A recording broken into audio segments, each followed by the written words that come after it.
The College Now Resource Center is here to help adult learners and traditional students achieve their educational goals. 65% of open jobs in Ohio require higher education, but only 39% of adults have at least an associate's degree. I knew what I wanted to do, but I didn't know how to get there. College Now opened so many doors for me and helped me through the process. College Now provides free counseling on college planning, career training, financial aid, and student loan consolidation. It's never too late to take control of your future, so stop into the College Now Resource Center today.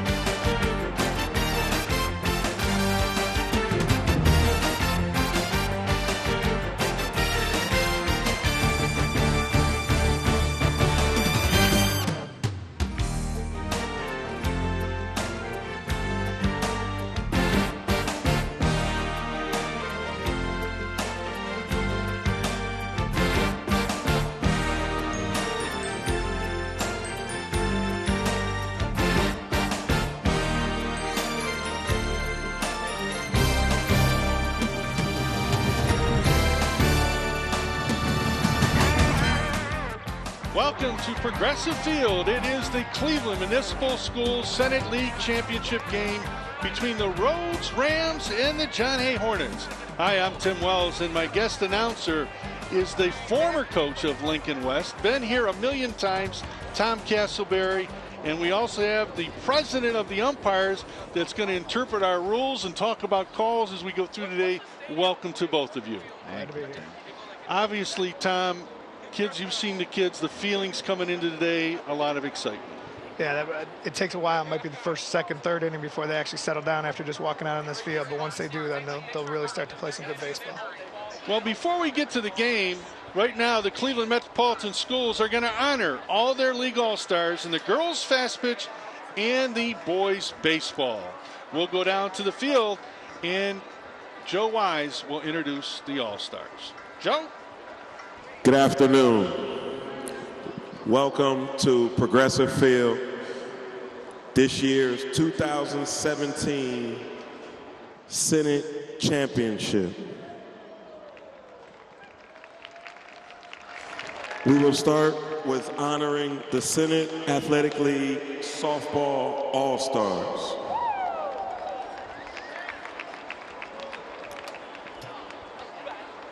From Collinwood, Taylor Alexander.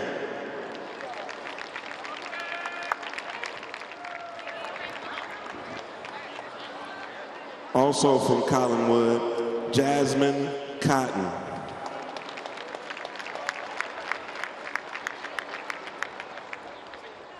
From East Tech, Lovey Hendon.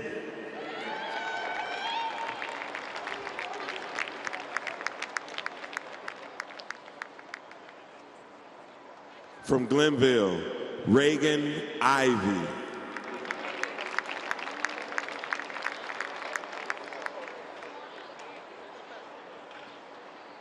From James F. Rhodes, Shakira Marrero.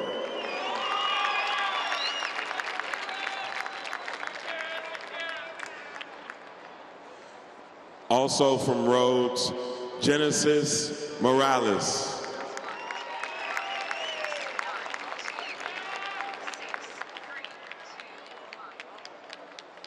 From John Hay High School, Nicole Delaney.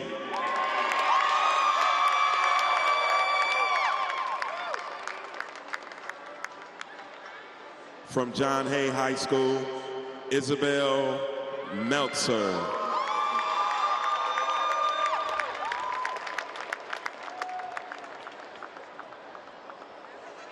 Also from John Hay High School, Kasia Williams.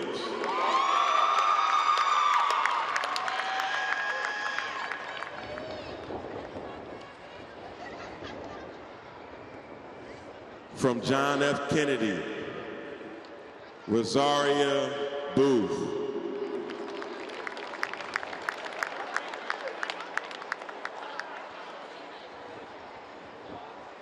From John F. Kennedy, Nevaeh Delabowen.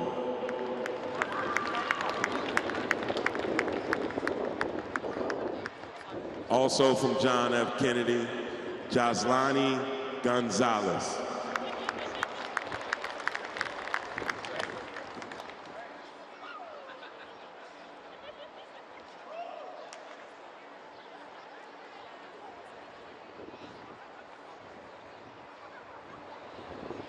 From Max Hayes, Carlani Martinez.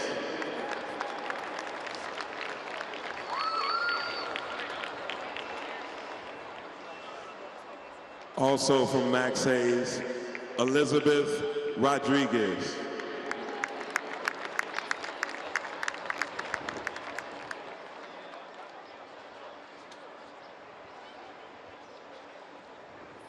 From John Marshall, Tatiana De Jesus.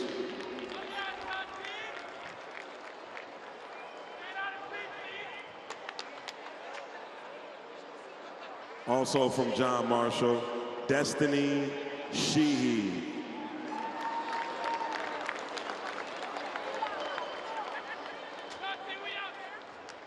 Ladies and gentlemen, your 2017 Softball All-Stars.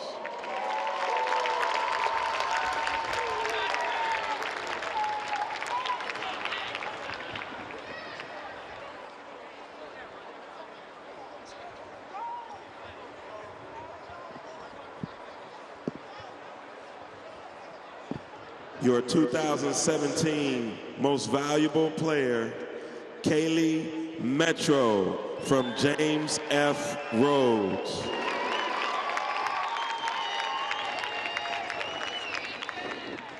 Coach of the Year, John Whipke, James F. Rhodes.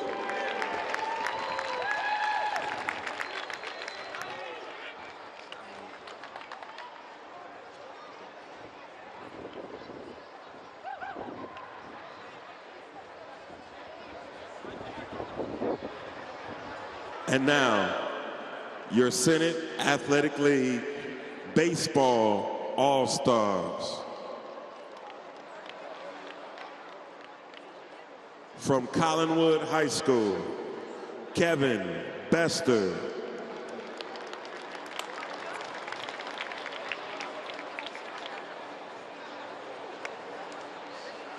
Also from Collinwood High School, Marcus Cole.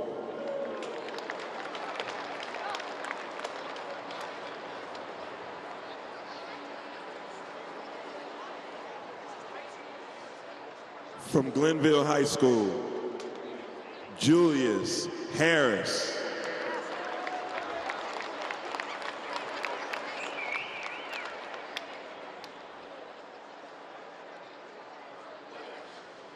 Also from Glenville High School, Theodore Tate.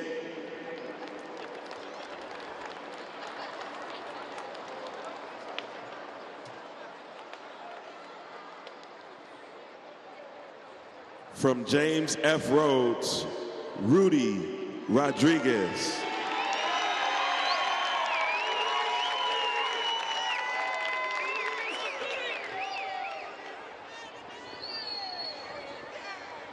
From James F. Rhodes, Joseph Shue.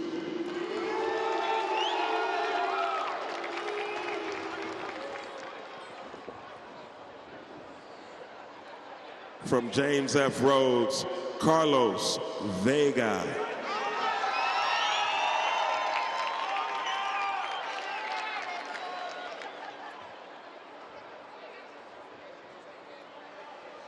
From John Adams, Aaron Overby.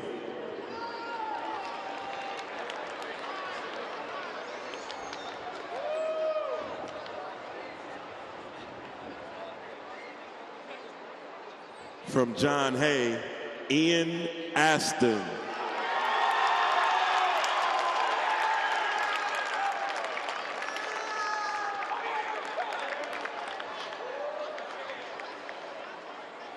From John Hay, Raymond Jackson.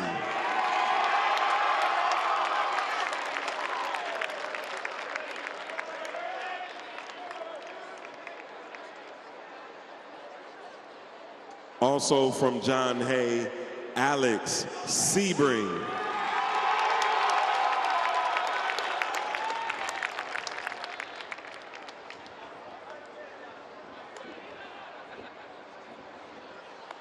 From John Marshall High School, Chase Berkey.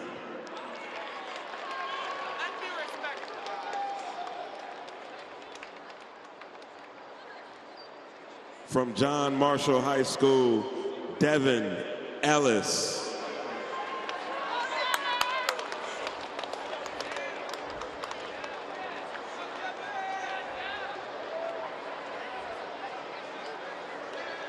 Also from John Marshall High School, Anthony Grillo.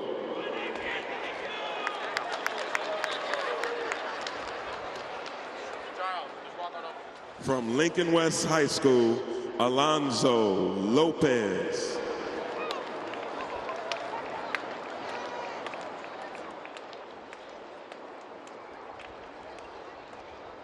From Lincoln West High School, Jonathan Torres.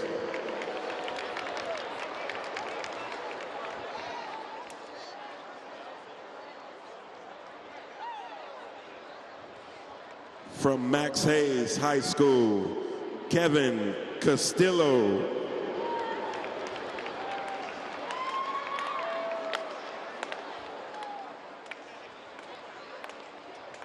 From Max Hayes High School, Jorge Cruz.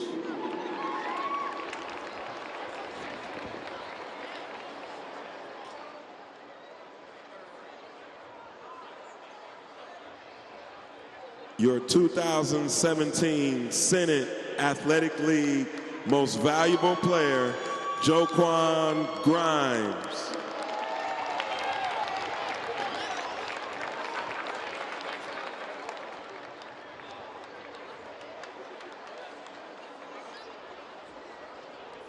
Your Coach of the Year from James F. Rhodes, Brian McHolland.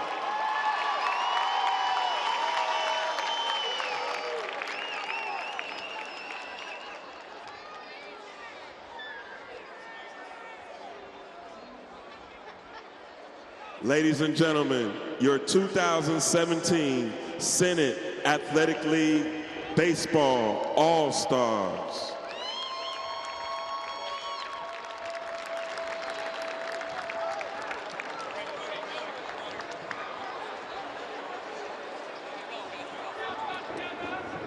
Well, there you see it, folks. The League All-Stars from the Cleveland Metropolitan School District, and in moments they're going to be doing the player introductions. But before they do, we're going to talk a little bit about the teams. We'll start out with the John A. Hornets. They come in with a 4-2 record, a 10-2 win over John Marshall. And again, the team struggled through spring with the weather, but really coming here, we talked to the coach from John Hay. What did he have to say about the keys to the game for his teams? Yeah, Tim, he really said they would have to be aggressive at the plate. And on the defensive side, they need to communicate. And overall mental toughness with 100% effort is the key for them. And he really is concerned that they don't start to lose some confidence. And when you look at the League All-Stars for their team, we just met them, but also they're their key players, and there's some pretty good ones at that are going to need to play well for the Hornets today. Let's take a look at them. Yeah, Raymond Jackson, not only is he batting .407, we just saw him announced as an all-star, but he's a captain. He's a 4-year starter. He's their pitcher. He's got a good fastball and curveball, and he does hit the ball to all fields. Also, their shortstop, Alex Sebring, batting .355. He's another league all-star. He's one of their better hitters, and he leads the team in runs scored and RBI. And finally, number 12, their left fielder, Ian Ashton. He's batting .645. Also league all-star. He's got good speed with 12 stolen bases this year in a weather-shortened season, and he leads the team in batting. Now, when you look at the other side of the table, it's the James Ford Rhodes Rams. They come in as defending champions. They're 7-1. And again, they're under a new head coach, Brian McHolland. We'll talk about that. They had a 14-4 win over Glenville. But what did the coach from Rhodes say were the keys for his team today, Tom? And not surprisingly, he also wants to limit the errors. So far, they've only made two games with 0 errors. They want to limit the walks. They don't want to put extra people on the bases. And he really feels the key for them is going to be the bottom of their order, 7 through 9, getting on base. And when you look at their key players, their league all-stars, they got nothing on John Hay. They're just as tough. The Rhodes Rams come in with 3 outstanding all-stars. Yeah, it all starts with their pitcher, number 17, Rudy Rodriguez. He also batted .294. Without a doubt, his best pitch is his curveball, and his key to the game for the entire team is that Rudy throws strikes. Secondly, number 19, the catcher, Joseph Shue, batted .491. He tied for the most hits with 27 on the team. He loves to hit to the gaps. He's got a strong arm, and he's a real competitor. And then shortstop, John Carlos Vega, batted .587. He also tied for the most hits. He's a real smart hitter. He's usually the kid that gets the key hits for them. He's the captain, and he was a Senate MVP as a freshman. So, again, you're looking at 2 teams that come here today. And, again, they were here last year, if I remember right. And I may have the wrong year, Tom. You remember correctly. This year, I think when you're looking at both teams, when you look at it, my read on this is whoever is going to play the best defense, in my opinion, and whoever's going to avoid the walks, I think can win this ball game. It can go either way. Now, there was a previous matchup, 16-2, but on that was very misleading. It was earlier in the year. They got caught into a rain delay with lightning and thunder. They stopped the game and suspended it, came back like about 6 days later, and it just became a blowout. The pitcher just didn't have it that day. So, again, you're looking at 2 pretty good teams, and you look at their makeup of their teams, Tom, as far as freshmen, sophomores, and juniors starting, it's pretty close to even. Yeah, it really is. And, John Hay's got a freshman. They got 2 sophomores, but they do have 7 of their players being juniors and seniors out there. And same thing if you look over at Rhodes, they don't have any freshmen starting, only 1 sophomore, and then the rest of their team is juniors and seniors. And like you said, both of them were here last year, so that helps a little bit to settle the nerves. But I'll tell you, once they're on that field, it's going to take a while to get over it. Well, right now we're going to go down to the field and get the player introductions from Joe Wise. Introducing the teams in your 2017 Senate League Championship. Starting with the John Hay Hornets.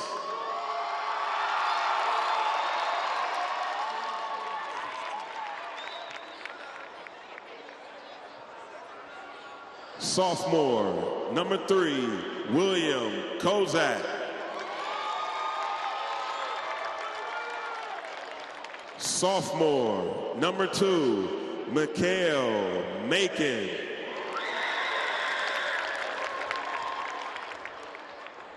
Freshman, number 15, Austin Meering. Sophomore, number 16, Ramir Chandler. Sophomore, number 21, Waldemir Irizarry.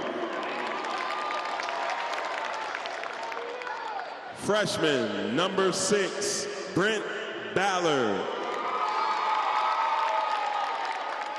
Freshman, number 22, Jordan Bennett. Your starting lineup. Junior, number 1, center field, Kendall Wood. Sophomore, number 4, DH, Bakari Ballard. Senior, number 14, second base, Aaron Davidson Bay. Senior, number 12, left field, Ian Aston. Senior, number 13, pitcher, Raymond Jackson. Junior, number 7, shortstop, Alex Sebring. Junior, number 5, catcher, Seth Allen. Freshman, number 19, center fielder, Derek Johnson. Sophomore, number 30, first base, Thomas Aston. Senior, number 8, third base, Isidro Villa. Your John Hay Hornet baseball team.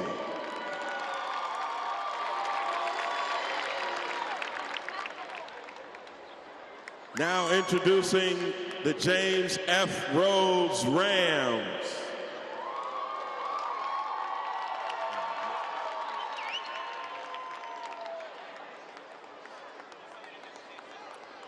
Number 1, sophomore, Joey Bresnahan.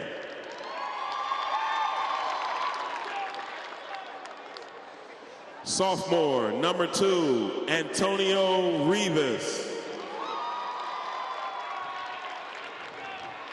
Junior, number 6, Yadiel Sanchez. Senior, number 8, DeBron Solomon. Senior, number 10, Angel Padilla. Junior, number 11, Corey Gregory.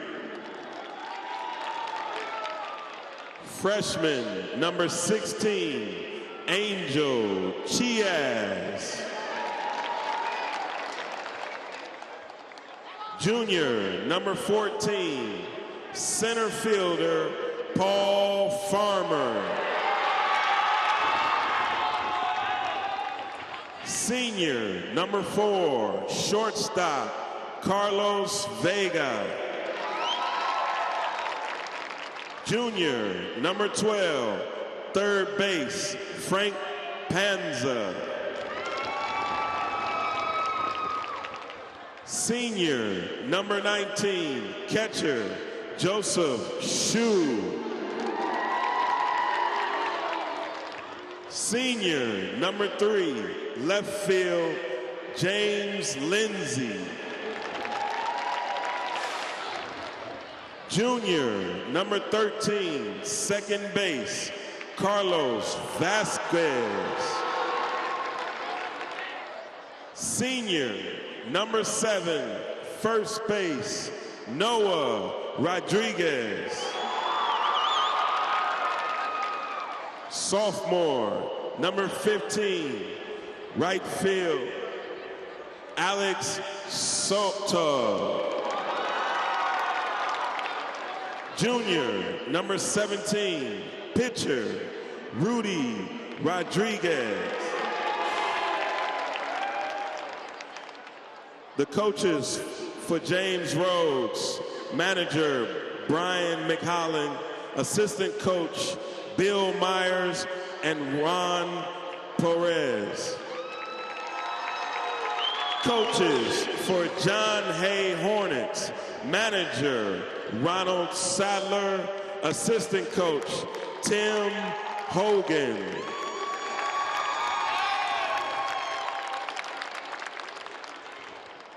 Ladies and gentlemen, and all players and coaches, please focus your attention on the main scoreboard in center field as we wish to honor the late head coach of Rhodes High School, Philip Gary.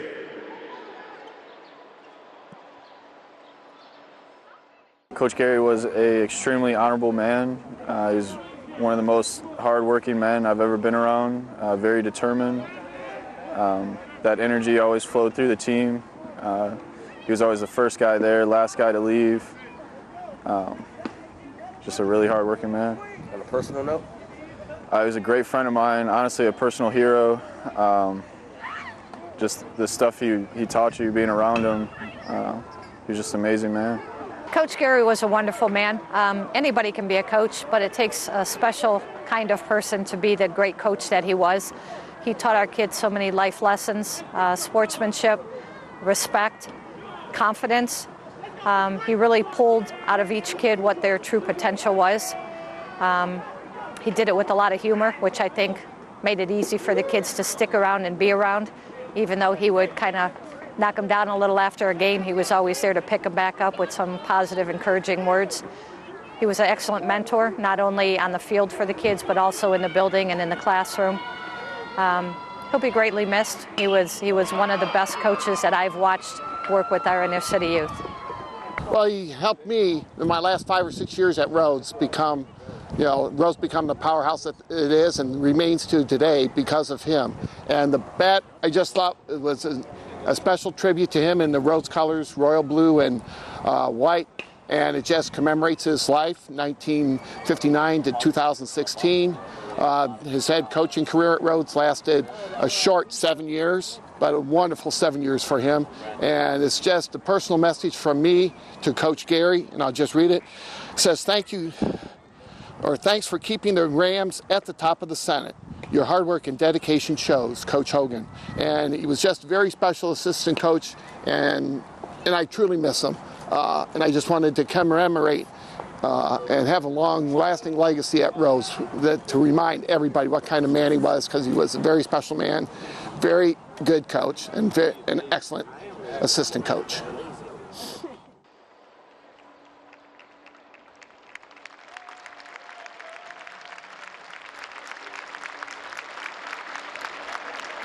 We are asking for everyone to rise in a moment of silence for Coach Philip Gary.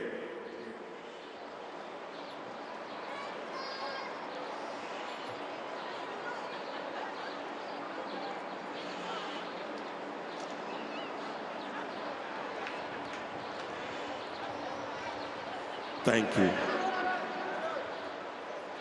Please remain standing for our national anthem.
Teams are now ready. They're getting ready to prepare for the start of today's championship game in a moment.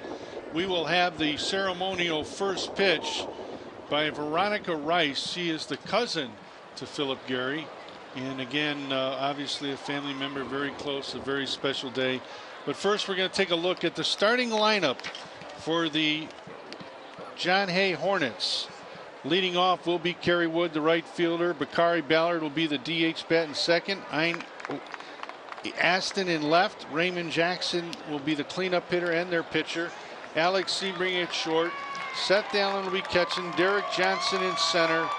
Thomas Aston will play first base. And Isidro Vila will be over at third. And Tom, when you talk about the defense for Rhodes, a pretty good one at that as well. And it all starts in left field. Number 3, James Lindsay. Out in center, number 14, Paul Farmer. In right field is number 15, Alex Soto. Around the infield at third base, Frank Panza wears number 12. At shortstop, Carlos Vega, number 4. At second base, number 13, Carlos Vasquez. Over at first is Noah Rodriguez, number 7. Behind the plate, number 19, Joseph Shue. And on the hill again, number 17, Rudy Rodriguez. Well, we'll focus to the middle of the diamond where the ceremonial first pitch by Veronica Rice will be to the catcher, Joseph Shue, to kick off our game today.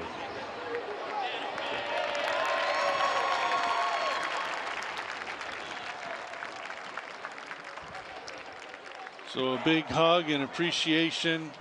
And again, the Rhodes Rams are on the field getting ready to go. But before we do that, we want to take a look at the officials that are going to call today's game. Again, they are certified all through the Ohio High School Athletic Association. And again, they're part of the Greater Cleveland Umpires Association. And the home plate umpire is Dave Bertolone. He's on the left, 15 years, a 1989 graduate of Cleveland South High, works over at Cuyahoga County Public Works. And next to him is the first base umpire, Chris Jacobs, 11 years, 1975 graduate of Rocky River. And at second base, Joe Neroni, 14 years, a 1977 graduate of St. Ed's, works over at Hermes Sports and Events. And rounding it on the right side is Rick Meadows, a 9-year umpire, a 1950 graduate of Cleveland South High, also involved with Wall Street Recycling. But again, Tom, as we had mentioned about the defense, we had a chance earlier to catch up with their head coach, Brian McCollin, to get his views on his starting pitcher today. Hi, this is a coach from Rhodes. Today our starting pitcher will be Rudy Rodriguez. He's a junior right-handed pitcher. He has a fastball, curveball, and changeup. The keys for Rudy today is to get ahead of the count, first pitch strikes, limit walks, and if his curveball is working, I think we'll be fine. And again, Coach, obviously every pitcher, you've been in this a million times, when they go out there that first inning, making that adjustment, getting the ball over the plate, very key to get off to a good start. Yeah, because they got not only the nerves flowing, but you're out of your routine. You're used to going out, warming up, and then coming and playing. Well, they went out, they warmed up, they stretched, they went out to the bullpen, they threw, and then they came in and watched the All-Stars be announced. The first pitch, the starting lineups be announced, and they've been sitting around a while, so now they got to get back into the flow real quick, and whichever pitcher can do that quicker and start throwing strikes will make a big difference in this game. A big game for not only the kids, but the umpires in blue, Colin. Obviously, you've been in this situation before. What goes through their mind when we're coming into a game like today? Oh, it's just, it's like the kids. This is a big deal for these guys out here. They've earned it throughout the years working in our association. And again, they have butterflies just like the kids do. And John Hay's leadoff hitter is Kendall Wood. He's an 11th grader, and they started off trying to attempt a bunt. He's an honor roll student over at John Hay, hitting .379 on the season. And obviously, Tom, you've seen this field a million times. Small ball plays a big role with that grass infield. Right, and I like it too because the defense is all on edge. The batter's on edge, and there he goes. He pulls the infield in and gets a base hit to start it off. So John Hay off to a good start right off the bat. Batting second is the designated hitter, number 4, Bakari Ballard. And again, a merit roll student. And again, when you're talking about key hits, again, he's only had 3 RBIs during the year, but keep in mind, folks, they only played a limited amount of games this year with all the weather. And as you saw last week, the girls' championship game between the same 2 teams, Rhodes and John Hay, they had the same consequences. They're going to lay down the bunt. Shoes out, comes out, makes a wild throw to first, and he's safe. Just what we were talking about, Tim. Lay it down. It wasn't the grass that time that did it, but it's just every little thing helps, and you knew he was going to bunt, and got the job done, and then some. So now it brings up their best hitter in the lineup average-wise, Ian Aston, the left fielder, hitting .645 on the year. A league all-star, loves the Yankees, and he rips the first one, and it's foul. So, Tom, when you're talking about get my first 2 guys on, now I got 3, 4, and 5, pretty good position to be in. Yeah, it is, and what I've noticed already is John Hay doesn't look nervous. They're coming out aggressive. I mean, even the 2 guys going to bunt, they don't look like they're rattled at all. Look at that curveball, a little bit outside. And again, I noticed when you look at the hitter here, they're up in the box, they're anticipating that curveball. That's definitely his best pitch. I know he pitched against us last year, and when he has that thing going, it's really hard. The problem is if he doesn't have it going early, it's a little chilly out there. If it's, hard to get a good feel of it, he needs to get out of this earlier. They could have a big first inning. He'll take one up high. And his fastball's not overpowering, so he's going to need to spot it because he relies on that curveball just to surprise you with the fastball. And if the curveball's not on, he's going to need to hit his spots with the fastball. There's another one high. 3-1 falling behind. On deck, the cleanup hitter, Raymond Jackson.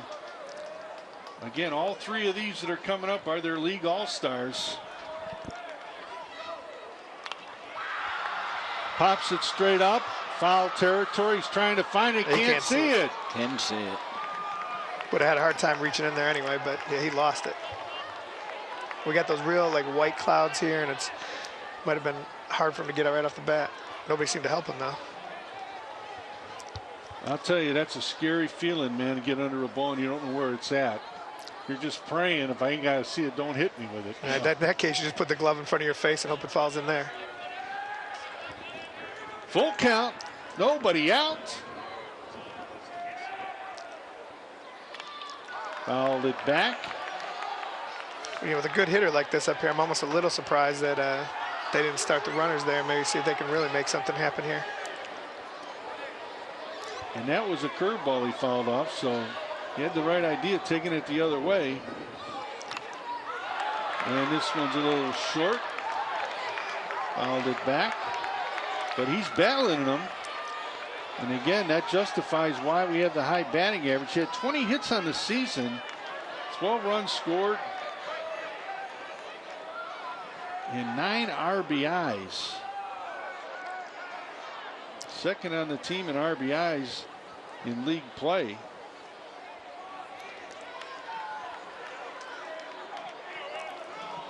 It's an important early battle here too. Trying to keep them close. They'll take it outside. Ball 4. So the bases are loaded in the top of the first. The John Hay Hornets have Raymond Jackson, their right-handed pitcher, cleaning up, hitting .407, 10 RBIs on the season. I know it's early, but I think somebody needs to go talk to Rodriguez and just settle him down a little bit. They saw his shoulder slump a little bit, and he's been here before. It won't take much to get him back on track, but somebody needs to talk to him.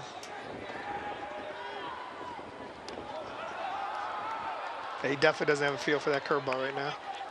And that's key. That's key, because when we talked about keys to the game, again, the Rhodes coach, biggest concern going in was walks. If we start doing that, we could be in real trouble. Yeah, especially now with the bases, always got nowhere to put him. What's going to happen is he's just going to end up grooving a fastball, and Jackson's too good. Takes one up high.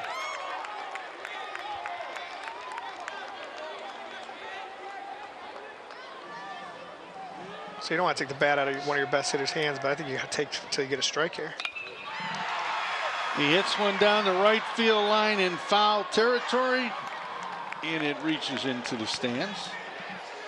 Again, Raymond Jackson, you talk about not only the merit roll student over at Rhodes, but always everybody's here an Indians favorite right now, but Miguel Cabrera is the guy he looks for. It seems like everybody that bats fourth thinks of one of the dangerous hitters in baseball that bats fourth in Cabrera.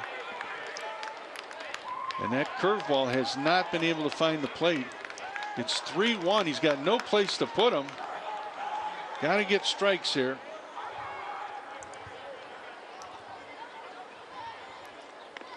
Took one inside, ball 4. So 2 walks.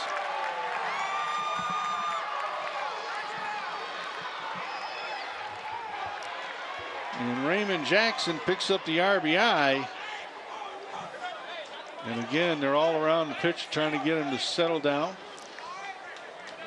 And just, after coaching against Rodriguez, he's an emotional player, which you want to have, and it ends up being a great thing for him, because when he gets in a groove, that emotion takes over and it's really hard to get him. But it's the opposite side of it right now is you got to kind of pick him up and get him back in there, and you kind of see him shaking it off and shaking his head. And not the way he expected things to start off today. We're looking at Alex Sebring, their shortstop, 355 on the year. He led the team with RBIs during the regular season with 11. And they're taking one outside. Yeah, and his curveball is just breaking so hard. He's almost kept to throw it at the batter, but I don't know if he has enough confidence to do that right now with the bases loaded. He hits him, there's another RBI. Foul ball back. Sebring wasn't going to let that fastball go by. And again, when you're talking about a young man, Francisco Lindor, and he plays shortstop here all the time. And again, this is a shortstop for John Hay.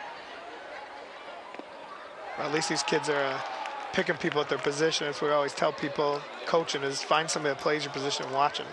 Whatever they do right, whatever they do wrong. At least they're not picking a shortstop, picking an outfielder as their favorite player or other way around. Ground ball to second. They'll get 1 or 2. Reynolds score, but on the fielder's choice, another RBI for Sebring.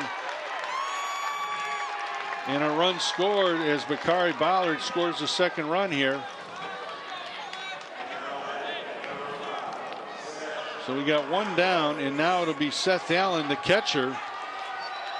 Again, Seth Allen hitting .321 on the year.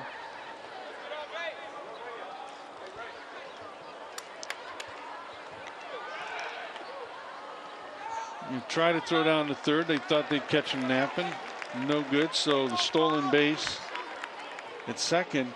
And Colin, let me ask you, when you're back there umpiring and you're dealing with a guy that's like all over the place, it really does affect the umpire's game. Am I correct? Absolutely, Tim. It's like Coach Castleberry said, somebody from Rhodes should get out there and talk to this kid, slow him down a little bit, do what they got to do. Because as an umpire behind the plate, if the pitcher is all over the place, it's tough for him to get his zone as well as the pitchers.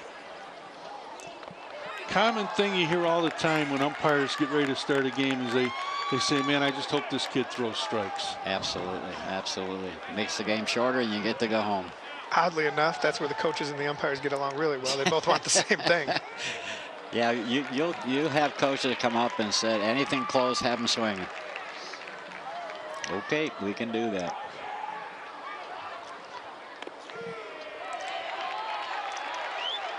So now he's just going right after the hitter.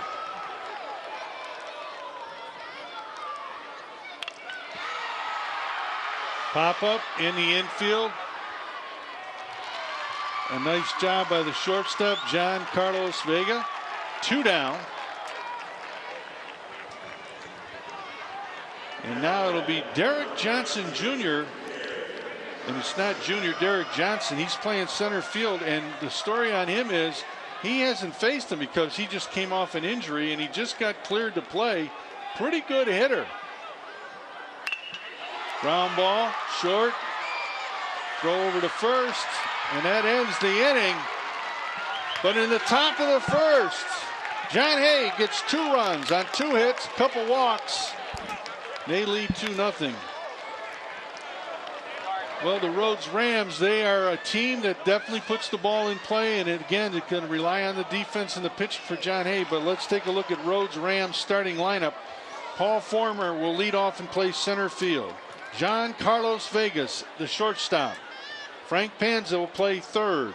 Joe Shue, not only a solid defensive catcher, but a pretty good hitter, hitting .491, batting cleanup. Batting fifth, James Lindsay, the left fielder at .409. Carlos Vasquez plays second base, hitting .410. Noah Rodriguez, the first baseman, .361. Alex Soto in right, and Rudy Rodriguez rounds up their lineup. But again, when you're talking about John Hay and the defense, they're going to play big roles today. Tom? Yep. Ian Aston's out in left field wearing number 12. In center is number 19, Derek Johnson. Right fielder, number 1, Kendall Wood. Over at third base is Isidro Villa wearing number 8. At shortstop, we just saw him in the first inning, number 7, Alex Sebring. Over at second, number 14, Aaron Davidson Bay. At first is Thomas Aston. Behind the plate is Seth Allen. And on the hill is all-star number 13, Raymond Jackson. Well, earlier today, we caught up with the head coach, Ron Saller, to get his views about his starting pitcher today, Raymond Jackson. My starting pitcher is Raymond Jackson, number 13, senior. And for Raymond Jackson to be successful this afternoon, he needs to throw strikes, get ahead in the count, and work that curveball, work the curveball. So for Raymond Jackson to be successful this afternoon, he needs to command his fastball and use the curveball. Again, Tom, that seems like the motto. Just throw me strikes. You know, if you get a curve over once in a while, make me happy, but just throw me strikes. Yeah, and I mean, especially down here, just in general in high school, but down here, I always told my pitchers and my catchers, I'm like, look, just all fastballs in the first inning. Let's just get the ball over the plate. They're going to be nervous, too. They're going to be tight. You got the defense, just play defense, and then you can start working on your other pitches later. But you just get the fastball over the plate, make them do something. So leading off for the Rhodes Rams is their center fielder, Paul Farmer, a junior. Hitting .341 on the season. He'll take the first one for a strike. 14 hits on the season, 12 runs scored.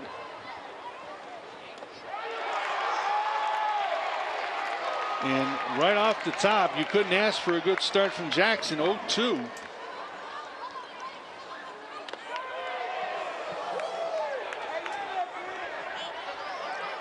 The other thing that I'm taking right off the rip here, Tom, when I'm looking at it, and it makes the game seem to move so much better, is you see pitchers that take their time versus ones that get in a groove and they're constantly making the game move along. You know, they didn't waste a lot of time. Usually your defense plays better behind that. Yeah, the funny thing is, I was just waiting for you to stop talking to say I really like how Jackson, he's just getting the ball back, looking at his catcher. There's no shaking off pitches. He's just picking it up, and there he goes. He gets the called strike on the curveball. There's Strike the curveball. 3 call. So Dave Bertolone rings him up. It's the first strikeout of today's game. Yeah, he'd been going all fastball, fastball, fastball, and he threw one curveball, and he just wasn't ready for it. And talk about pace. I mean, they just threw the ball right back to Jackson. He got on the rubber. The batter wasn't even out the batting circle yet. He was ready to go. So now their shortstop, John Carlos Vega, 27 hits on the season, leads the team. 14 runs scored, hitting .587 on the year.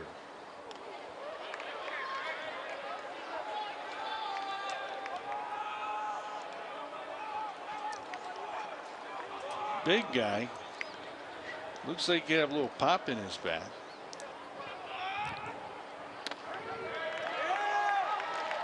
I guess we should let the cat out of the bag about the home plate umpire while we have Colin here.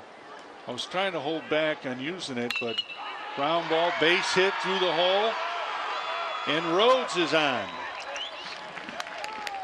But am I right, Colin? The umpire behind home plate is the umpire-in-chief of your organization? That's correct. Dave has been our umpire-in-chief for about 5 or 6 years now. Does a nice job with that, instructing our new umpires as well as the current umpires every year that they have to be upgraded to Ohio high school rules, and he's in charge of all that. They're going to run right off the rip. Here comes the throw. Not in time. Yeah, he could have just put that one in his pocket. I mean, Vega took off almost before Jackson lifted his leg. He had a huge jump. Absolutely. So batting for Rhodes is number 12, their third hold hitter, plays third base, hitting .417, Frank Panza. Again, he's a junior, merit roll student over at the school. Ground ball to third. Makes the throw over to first, and he drops the ball.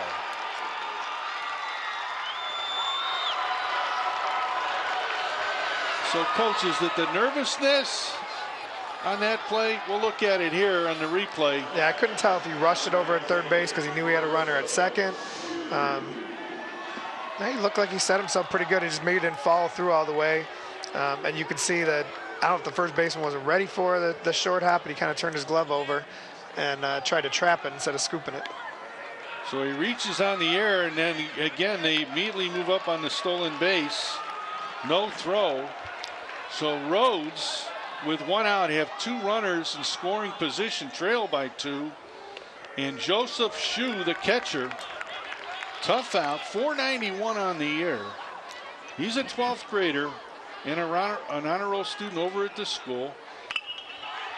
Ground ball to short, looks him back, makes the throw. Nice play all the way around with Alex Sebring, the shortstop.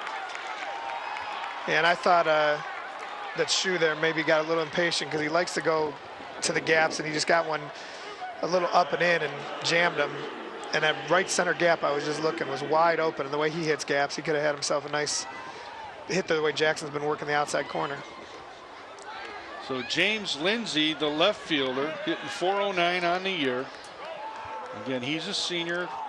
He's the honor roll student over at Rhodes. 18 hits, 14 runs scored. Fouls one off. Evens that count at 1-1. Other thing I've noticed is, and we'll see how it goes as the game goes on, but in the first inning there, Rhodes was playing super shallow in the outfield, almost challenging John Hay to hit over the head, where John Hay looks like they're playing a little bit deeper, more normal depth. A little bloop here could score too.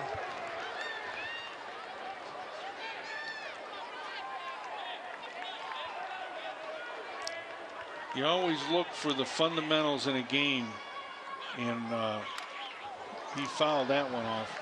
And we'll maybe catch it sometime during the ball game here. But if you watch with men on base, shortstop, second baseman always going there to back up the catcher. How key with the man on third. And once again, you were in my head because I was just noticing that they were both there. It wasn't like one of them got there. I mean, they were both standing. They almost ran into each other before the pitch was the pitcher got the ball back. Deuces are wild. 2 balls, 2 strikes, 2 outs, 2 on. 2-0 John Hay, and we're in the bottom of the first. He'll take one up high.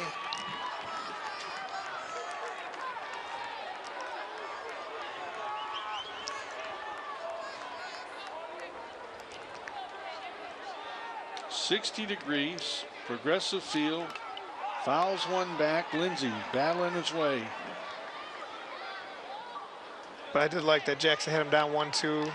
Didn't care about making a perfect pitch. Was hoping he'd chase it. He's got first base open, so he can play around with the way he's had good control anyway. No use in putting right down the middle and giving up a big hit here. Swing and a miss. So the Rhodes Rams threaten, but they come up dry here in the first. So at the end of 1, it's 2-0 Rhodes Rams. Folks, we'll be right back with some more championship action from Progressive Field.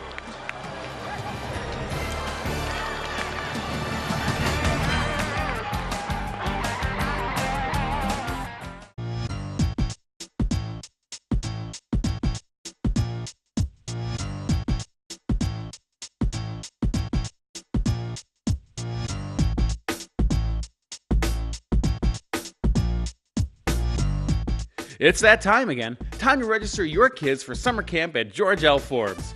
You must be a City of Cleveland resident between the ages of 9 and 13 and available for 1 free week of summer camp June through August. To register, bring proof of residency, age, and guardianship, up-to-date immunization records, and a copy of a physical to any City of Cleveland Recreation Center. For more info, call Camp Forbes at 216-263-5325. Again, that's 216-263-5325. And I'll see you at George L. Forbes this summer.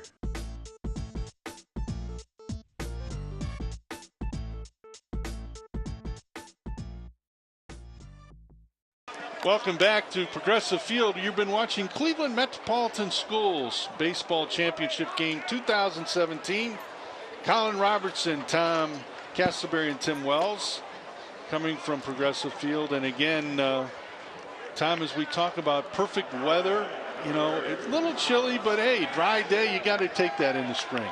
Right, especially with this spring, they've had so many rainouts, and they'll take any time they're playing. And the cool weather doesn't affect them down there as much as does the us older folk.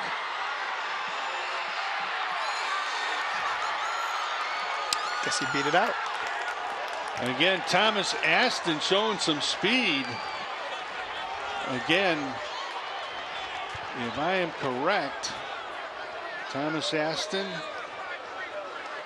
Nice play here at third, too. Bobbled a little bit. And I think if the other two teams were playing here the other day, they might have been going to a challenge on that one. Well, again, our president of our umpires had a chance to look at it. There's that bunt. Can't pick it up. He's going to throw. Safe again. Somebody's ordering some small ball in this game. And it starts with their head coach, Ronald Sadler, trying to be aggressive, create some things. So the bunt single, 2 on, nobody out, and now you're back to the top of the order. Kendall Wood, who singled and scored in the first inning. And I'd be surprised if we see anything but him square around.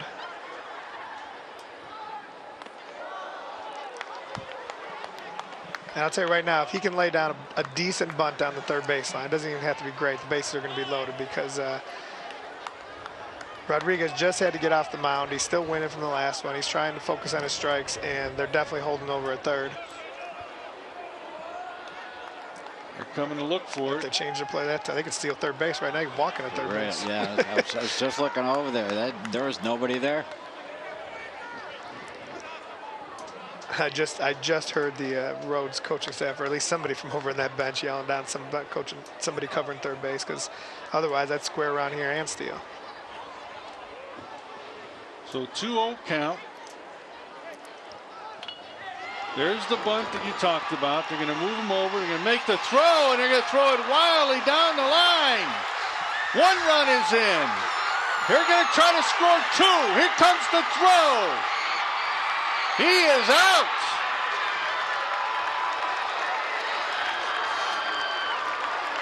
So the bunt starts out it all over again with the error on the pitcher. They score 1 with Thomas Aston, but Villa's thrown out at the plate for the first out of the inning, but add another error to the Rhodes team. They did a great job of bunting, and you could just tell Rodriguez, his whole front side opened up when he went to go throw that, and it sailed. Not, it's easy to second guess from up here, but the way the game's been going, nobody out, I think you just got to be a little less aggressive there and hold them there at third, and let your middle of the order here take care of it. But they might bunt again here, Coach. I'm telling you, Bakari Ballard, 231 on the year. He singled on a bunt his first time up. He's a Red Sox fan.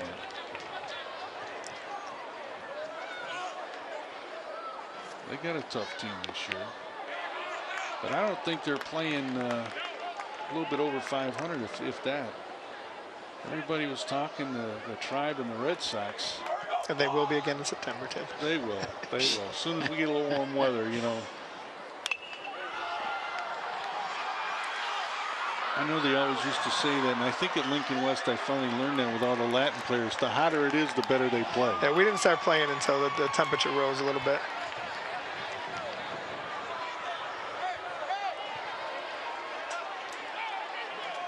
So the umpires in position. They've been right on target today. They probably knew Colin was going to be up here. He probably called them all and said, don't blow it.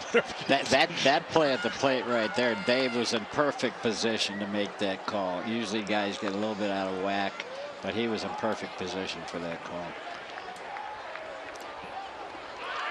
There's our first strikeout for the Rhodes pitcher on the curveball. And that was definitely the best curveball he threw. You could see he started off at the hitter. It broke, it dropped. It definitely fooled Ballard up at the plate. So Ian Anston, who walked his first time up, leads the team with hits. 20 hits on the season, 645. And he swings and misses at the curveball. And I'll tell you, Rodriguez can get out of this the way this inning started with only giving up the 1 run. That might just be enough to get that emotion we were talking about earlier back on his side. Pops it up. And again, John Carlos Vega with the catch. So Rhodes comes up with another run. They had 2 hits and had an error to the Rhodes side. But again, with the strikeout, it's 3-0 Hornets. And folks, why we have this little moment in between innings. First of all, we want to tell you some things that are going to be coming up today. We're going to be getting to meet the League All-Star MVPs, both girls and boys. We will also be talking about the previous champions of 2016 and 2017, and we will visit the Cleveland Indian Charities, talking about what they have done in the past.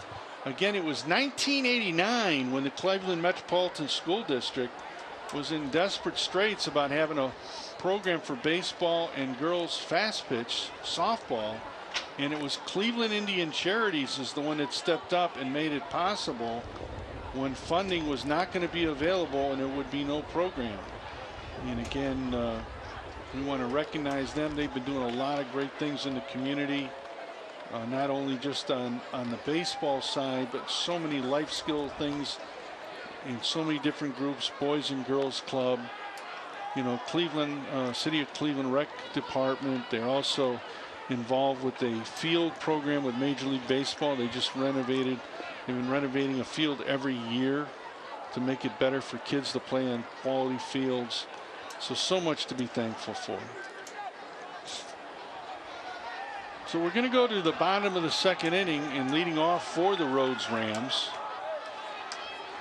is Carlos Vasquez. He is the second baseman, hitting .410 on the year. He likes, I'll tell you, I like the pick he picked here for the player, Derek Jeter. What do you think, Coach? Future Hall of Famer? Very shortly, yes. That was a nice ceremony the other night, too. Yeah, I thought they really did it right over there.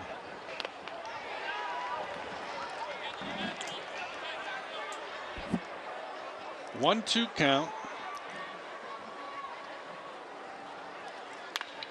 Hits one deep.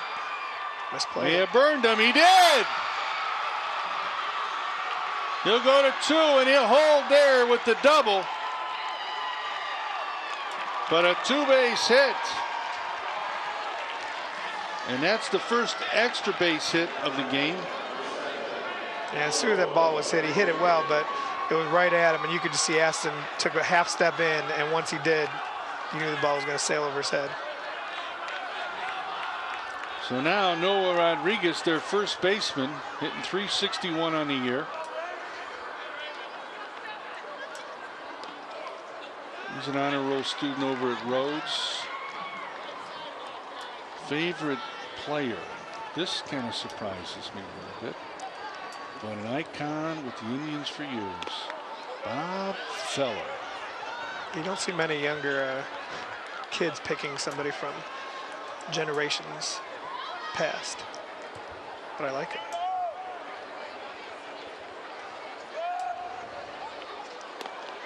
Swing and a miss.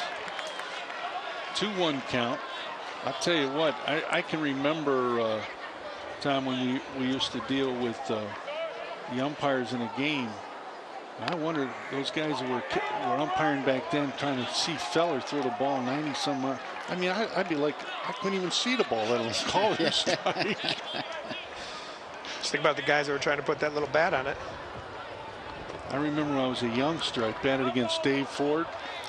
Coach came over and said, what happened? I said, I don't know where the ball went. I don't know. Never saw it. Yeah.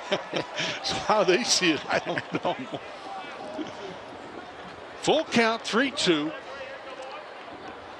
Nobody out, man on second. Rhodes trails by 3. And the foul one back up into the stands. TV 20 coming in your house. Again, we are Cleveland.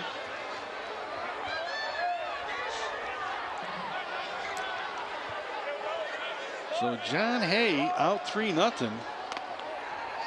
And the first walk given up by Raymond Jackson. Still nobody out. And now it's Alex Soto, the right fielder. Now here's the guy that's been on base and scoring a lot. 21 runs scored for the team. He leads them, but here you would think they're going to go bunt. Yeah, they got to get something here this inning and get a bunt down here. And And I think you got to see, I would bring that outfield. I mean, that right field's deep, center field's deep. I'd bring those guys in because a little bloop here, and all of a sudden it's going to be a big inning for Rhodes. Make these guys hit it over your head.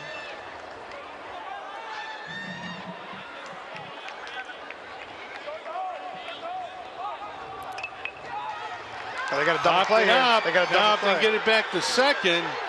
Get it to him in time. Nope, saw that coming. But give the center fielder, Derek Johnson, credit for backing it up. Otherwise, it could have really got ugly. And I was just about to say, too, that this is a few pitches now. As Sebrings broke to cover the guy at second, Jackson went into his motion to the plate, kind of leaving his short side out to dry a little bit. And that's what happened there is he was getting such a late start going back over that he was on a full sprint to third base, and nobody was there at second. So now number 17, Rudy Rodriguez. He's the pitcher, hitting .294 on the year.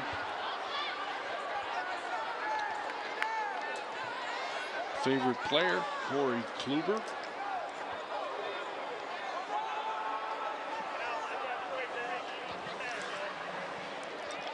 Avoid the walks, avoid the errors. Just keep me in the game and we're fine. And the biggest concern for the John Hay team was they don't lose their confidence. And right now, their confidence should be definitely high up with the good start. Take one down low, 2-1 count. And the big thing is even on a play that could have been disastrous there as they threw the ball into center field. They avoided a big mistake by having everybody moving behind them, like we talked about earlier with the second base and shortstop backing stuff up. The center fielder was moving. At the end of this inning, we'll take a look at the pitcher stats so we can find out how they're doing as far as first pitch strikes, pitch count. That'll play a role.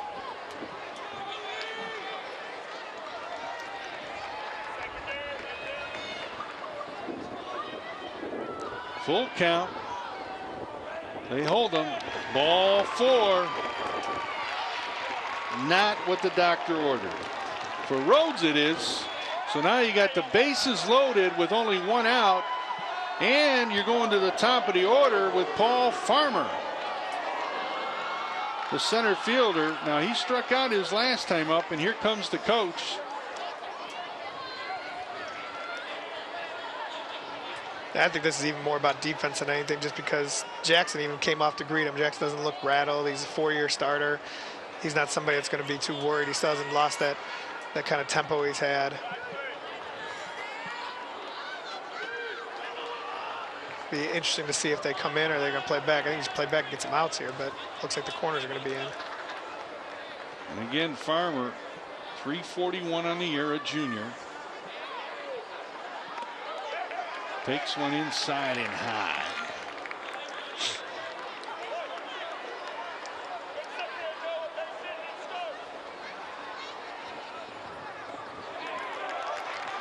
The other key here is we haven't seen it come into play yet, but is your catcher in this situation. They're used to having that back step on the city field, just a couple feet behind them, and here the ball skips away, and you're looking at a run scoring easily. In fact, we had 2 runs scored 1 year down here. Ball got stuck back there, and our kid had a good jump from second, scored all the way. You know, when we talked to the coaches of both teams, I asked them that question. I said, and they had said to me, listen, our catchers on both teams, both of them said they're fine with that, because so one of the things that's taught us that is playing over at the league park, because that backstop is so far back. Yep. And I know from a standpoint if Colin, and again you can help me out, you're an umpire and you got a ball going behind you, you don't want to move, because if you move one way or the other way, you just gotta kind of wait till he decides which way to go. Yeah, we teach our umpires to not be right on top of the catcher, working what we call the slot. So a right-handed batter, he'll be the left side of the catcher. Left-handed batter, he'll be the right side of the catcher.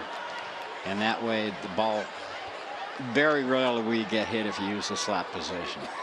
And like you said at League Park, it's such a big backdrop in the back there. Yeah, runs could score quite easily from that position. Fly ball. This one could be catchable. Nope, in the stands. They had him over there. They were ready for it. So 2-2 count, one down. The bases are loaded. But Rhodes trails by 3. Would love to come up with one big hit right here.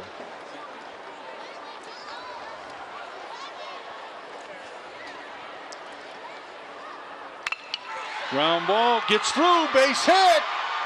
1 run will score. 2 runs will score. So a big hit that they ordered has come through with Paul Farmer on it.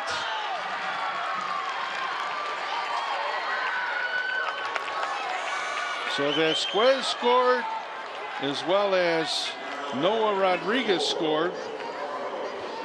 So now it's a 3-2 ball game.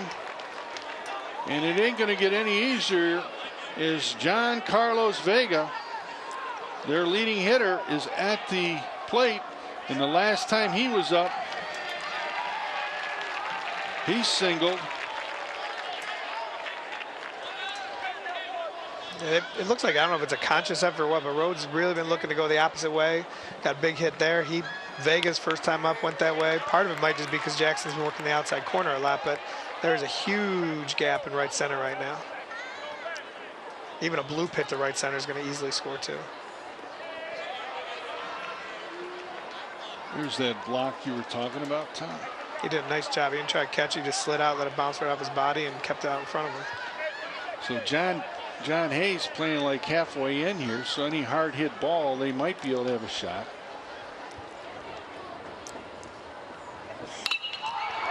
Fly ball, center field. We'll get the job done. Derek Johnson will catch the ball. They missed the cutoff. And that's going to cost cost him. The runner moves him. Now they move him over to third. Now they're going to make a play at the plate, and he's in there. Oh, my. A good catch and a bad throw cost him 2. Where if he makes the good catch and hits the cutoff, it's a different ball game. So Rhodes, with a little help, now lead 4-3. Yeah, he tried to rush himself. They were never going to throw him out at the plate anyway. He just got to get the ball back in, keep that guy at second base, and now he did not keep it second. He ended up scoring. And there we go with that big backstop back there. That ball gets back there. That kid, he just kept coming.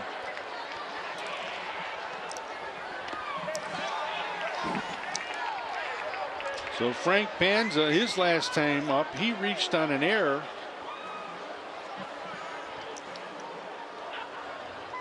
And already we've seen 2 errors by each team. And I don't know if it's the nerves, I don't know what it is, but I know Coach said they're probably worried about that confidence he was talking about, because once those errors start happening, your confidence can tend to slip a little bit. So he'll draw the walk. So this big inning continues, and now it'll be Joseph Shue, the catcher, who grounded out to short his last time up. Again, Shue on the year, he also had the lead with his team in number of hits at 27 hits. Big RBI hitter and an honor roll student over at Rhodes.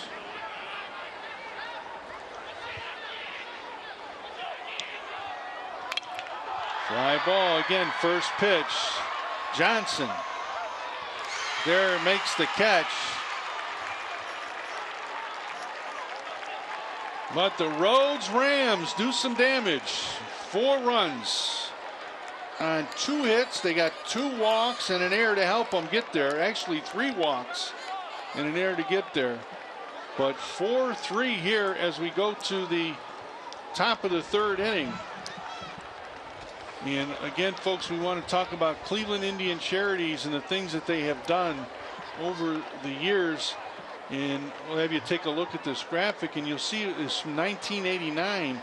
They had over $10 million that they have contributed to the Cleveland area, whether it was through the Cleveland schools, whether it was through the Cleveland Baseball Federation, the RBI program, the Boys and Girls Clubs, field renovations.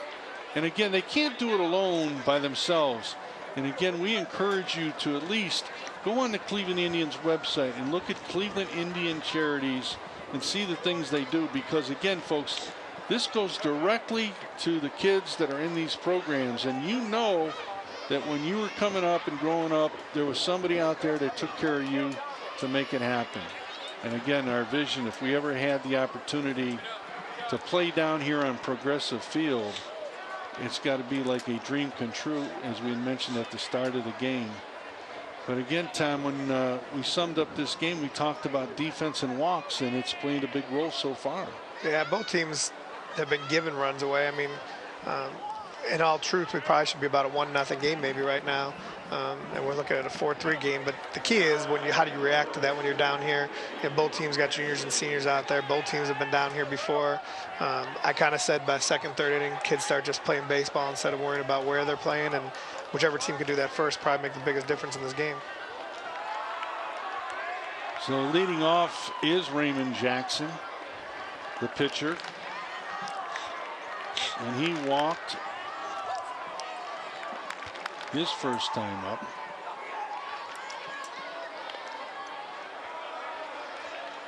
Rudy Rodriguez, again, you talk about battling, falling behind hitters, then trying to come back. And it seemed like last inning he just started getting his groove, and all of a sudden they had a long inning. Maybe sitting on the bench affected him a little bit. Jackson helped him out there, chasing a curveball way off the plate.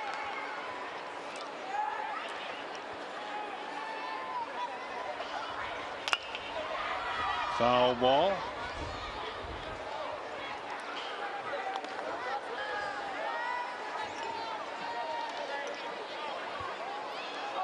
You know, we've been talking about all the players and the umpires. The one thing, Tom, what we want to talk about, first chance we get about the two coaches that are in today's ball game, a little bit about them. And not only those coaches, but all the coaches throughout the year that have taken the time to work with the student athletes and try to make it work. And again, the parents and their support, encouraging their kids to continue to play and get involved out there and supporting them. We thank you. So I guess I used to call it always the cardinal sin. You don't walk the leadoff batter, because what's that percentage they say? It feels like about 100 when you're out there coaching. Yeah. We just give him a run. I know Coach McCollum wouldn't be too happy. In fact, he's a lot more calm. I know after all the years of coaching against Phil Gary, I could just picture his voice right now just screaming about the same thing you just said, about just throw the ball over the plate. Just throw the ball. I could hear his voice. Just throw the ball over the plate. Again, Alex Sebring up, hitting .355. He hit into a fielder's choice last time, short to second. John Hay and John Adams both have been on the run. They're going to pop this one straight up in the air, and it's going to go right to the second baseman. So that's the first out of our inning. And now Seth Allen, the catcher, he popped out to the shortstop his first time up. And again, a Jason Kipnis man, honor roll student.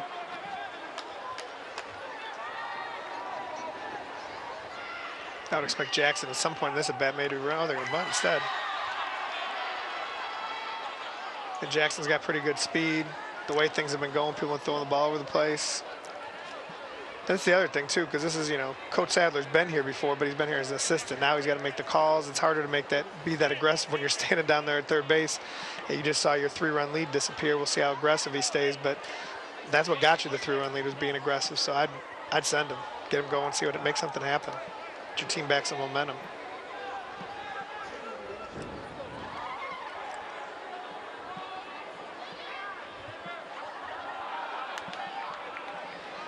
I'll tell you what, both catchers have shown the ability to get out there and block the ball. Good fundamentals. Now, when they throw it from the outfield, that's a different story. But you can tell, Shu catching Rodriguez all year with that curveball, he's used to it. I'm sure that's the practice in itself right there. Just blocking that curveball, which is another reason send Jackson. I mean, Rodriguez is throwing probably about 60% curveballs.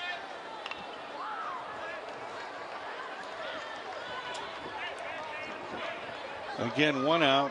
Coach, while we got a little bit of break here, let's talk a little bit about the head coach of the John A. Hornets, Ronald Sadler. Yeah, he graduated in 2003 from Shaker Heights, and when he was playing baseball, he played baseball there for Buddy Longo. And like I said, he's been an assistant now for a couple years, and he's been around these kids, but this is the first time of him being in charge, coming down here and being the head coach.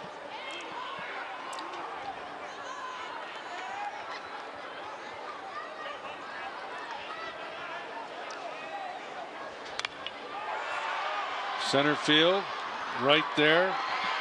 Had him positioned perfectly. 2 down. So there's that advantage of Rhodes playing shallow out there. He barely had to move to catch that ball. And it really looks like Rodriguez has that curveball moving nicely now. He got guys out on the front foot and reaching for it. So now Derek Johnson, the freshman, playing center field for John Hay.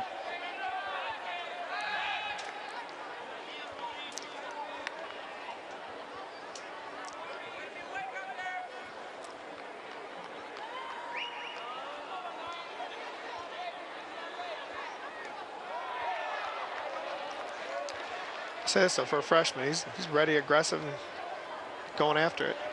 Hit the ball hard to shortstop his first time up.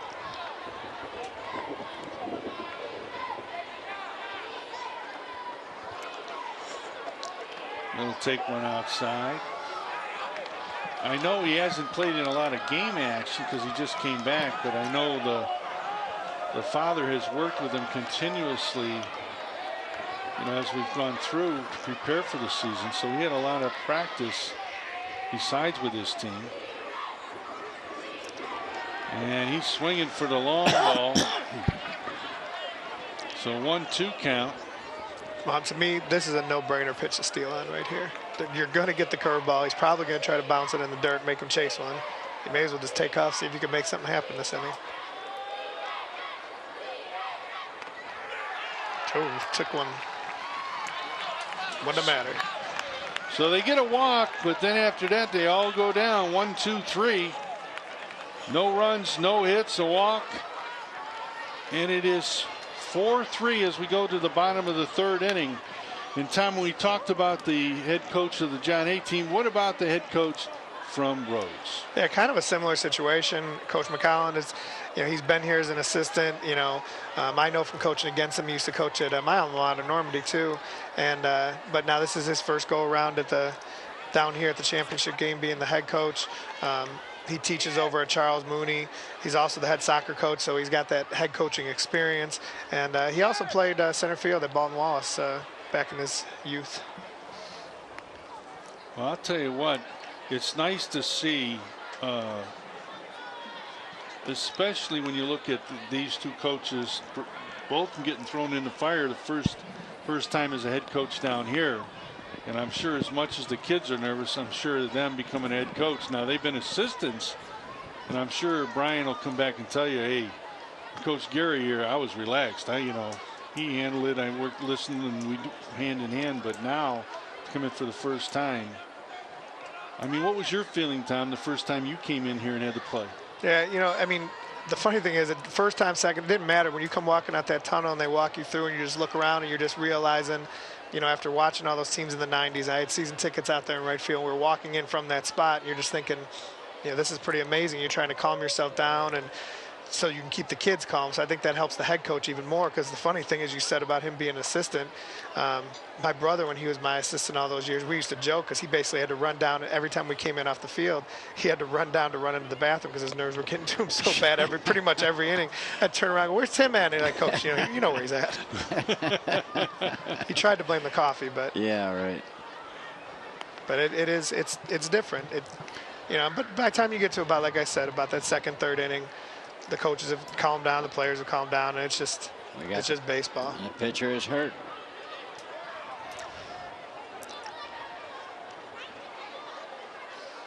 Yeah, somebody's definitely. Now it's a pitcher. He's holding the bottom part of his right leg. See these young coaches now. I thought there was another player out there talking to him. Yeah, There's so many new young coaches here. I couldn't even tell that was the coach out there. I'm used to us, the old guys all being out there, but there's nobody old left anymore. So leading off for Rhodes is James Lindsay, hitting 409 on the season, 409. Rajay Davis, there's a name. Favorite player, played for the Tribe. He had a decent hit here a few months ago, huh? Yes, he did. And they should have gave that guy at least 3 speeding tickets when he ran the bases for the Indians, because he was quick. 1-1 count. I looked on the scoreboard and they have the date and time. Did you see the temperature? I said, something's wrong here. We're in another city, Colin. Yeah, it says 86 degrees. Yeah, I'm like, wait a minute. That's probably 86 somewhere. I know we're way up on the 5th level or wherever we're at. But yeah. Again, the outfielder, Lindsay, takes one up high, evens the count 2-2.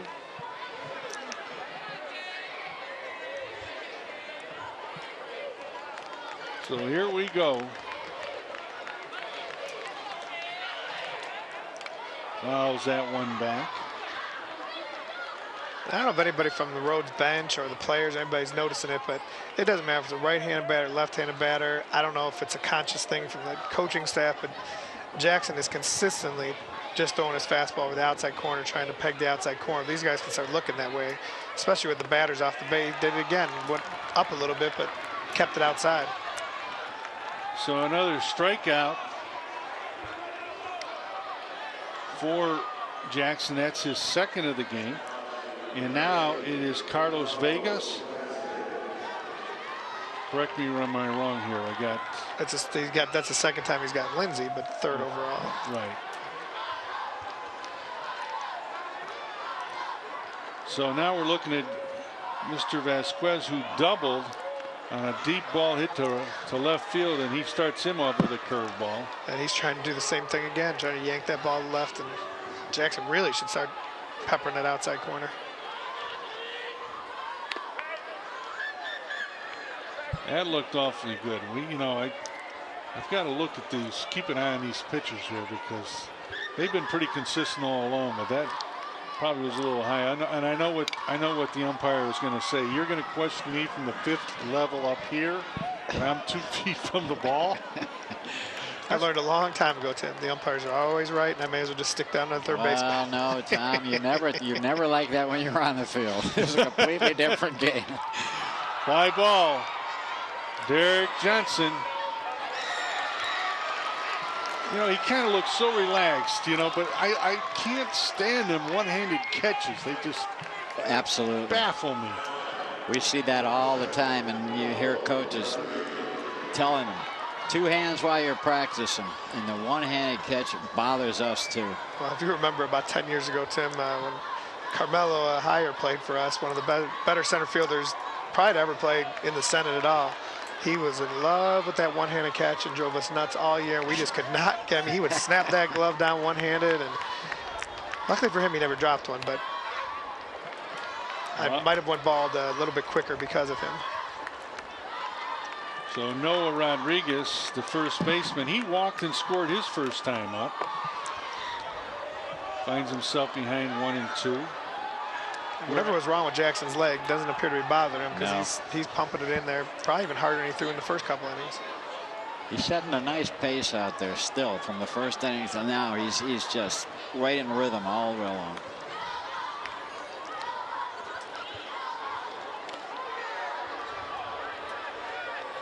But you're right, Tom, as far as balance on the plate, he's not pitched a lot inside with them.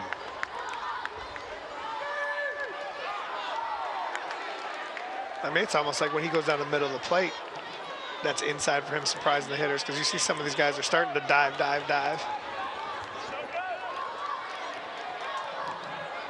So the deuces are wild. 2 balls, 2 strikes, 2 outs. 4-3 ball game. Ground ball, stayed on it, good throw. Nice job by the defensive second baseman, Aaron Davison-Bay, over to Thomas Aston. Our first 1-2-3 inning of the day. I'll tell you what, you said that inning was going to be the inning, and it's already started to show here. And again, as we mentioned to you folks, we want to pass on some other information to you. You know, their spring season is going to come to an end, but again, we want to pass word out to anyone looking to play baseball or girls fast pitch softball. You can contact your Cleveland recreation centers. They are signing them up right now, and again, those leagues are totally free to you, the citizens of Cleveland. And a lot of people think, well, if I play school ball, I can't play in the summer. That's not true. From June 1 to July 31, you definitely can play, even with your whole team if you want. But again, we encourage you to sign up, give them a call. And again, Tom, you've been a part of both the school as well as the summer league. And you talk about the RBI baseball. Let's talk a little bit about that while we have a second. Yeah, I mean, that's just such a great opportunity for the kids just to be around that type of baseball, that level of baseball, level of coaching. Even I was just talking to Coach Robinson, the head coach from Marshall, the other day, and you know, he was talking about sending his whole team to try out, and I said, you know what, you just never know who's going to be there at the tryouts. You know, there's usually a scout. You know, Joe Charbon over the years has been there to help out, and those kids that might just pick up something. You know, remember Mike Humison always being there for us when he was still around, and he would pull kids aside that he knew weren't going to make the team, but he would just pull them aside and kind of talk to them and tell them, hey, why don't you work on this? And to hear that from a major league scout, a kid that never even made the team, knows something to work on, or even see some of the other players, and you know, some of these guys, they play on their rec teams, and they think, you know, I'm the best player out there, and then they see somebody at their position that's better than them. They know what they got to work on. Helps them out in the long run. Thomas Aston leading off, grounds out to the shortstop from Rhodes, John Carlos Vega. That's for the first out. And now batting is the third baseman, Isidro Vila.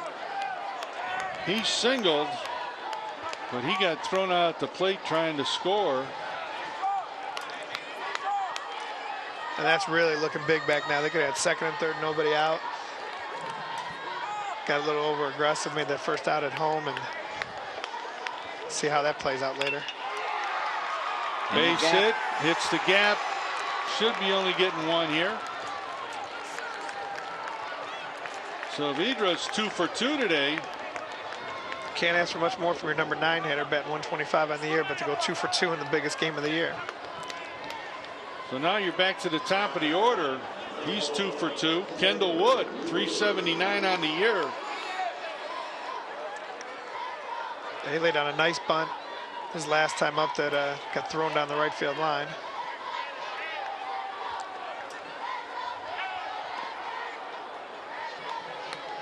Well, that'll drive coaches nuts. I don't care if they're first year or 10th year. You put the bunt on and you let strike down the middle go by.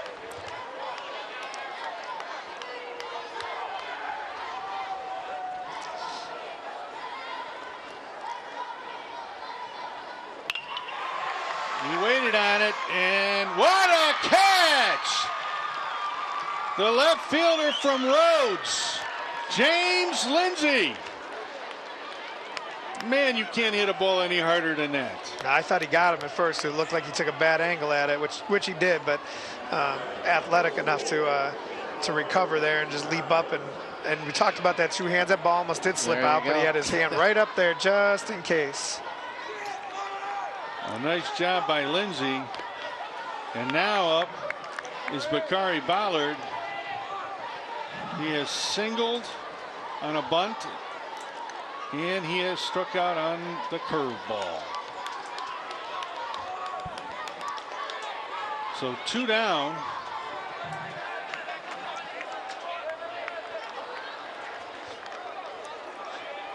I'm going to say it again. I wonder if we're going to see some aggression here from the first-year coach over there from John Hay, and send that runner and see if he can make something happen.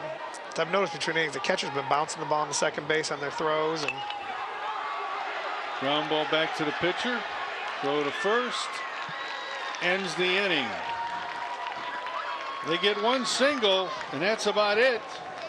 No runs.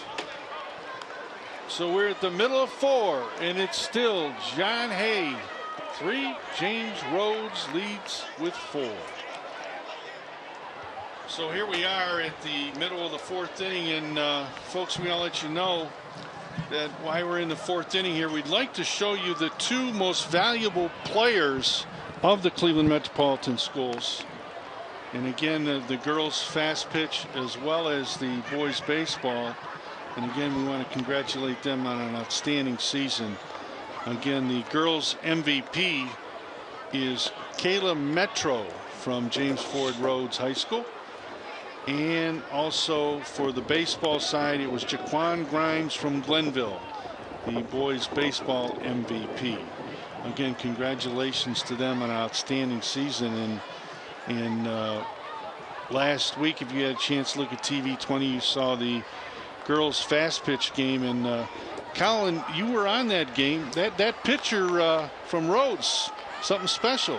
Very special. I had her earlier in the season. She threw a perfect game. We lasted 4 innings and perfect game. Nobody got on base. She didn't hit anybody. Nobody even touched the ball. Yep, very, very good pitcher. That somebody should be looking, again, as you say, the RBI league. She'd be perfect for that position. Ground ball to third. It's off the bag. He'll round first, but they were playing him to pull, but hit it on the button. And that was Rudy Rodriguez. Soto. Alex Soto. Thank you, Coach. He came up with the hit. I'll tell you, the bottom of both lineups, 8 and 9, have been getting on base. And usually you say that might be the key, but both teams are doing it, so. Rudy Rodriguez. They're going to try to run right off the rip, and he's in there. There's the aggression. I like it, Coach. You know, as Mac Rice always used to say when he'd come down to the games after he used to be my AD and he was working for the district, he's like, I just want to see a lot of this. He would just have his arm waving like a windmill because he just wanted to see people run, run, run. You got to put the pressure on the other team. Make them do something. Well, John Hay did in the beginning. It looks like they've backed off a little bit. Well, we'll see. We got a lot of game to play yet.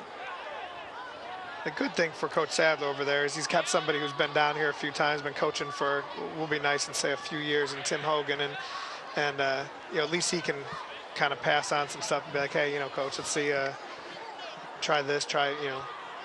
You always need your assistant coach to kind of give you those suggestions because sometimes you get caught up in the bigger picture. Gonna take one outside. He's getting a big jump at second base. I wouldn't be surprised to see him steal third. Yeah, the coach just told him, hey, he scores a run, you're coming. Here he comes. Here's the throw. He's in there.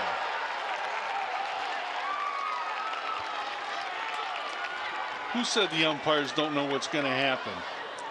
We just got it right here. Good guess. Take a look at it, Tom.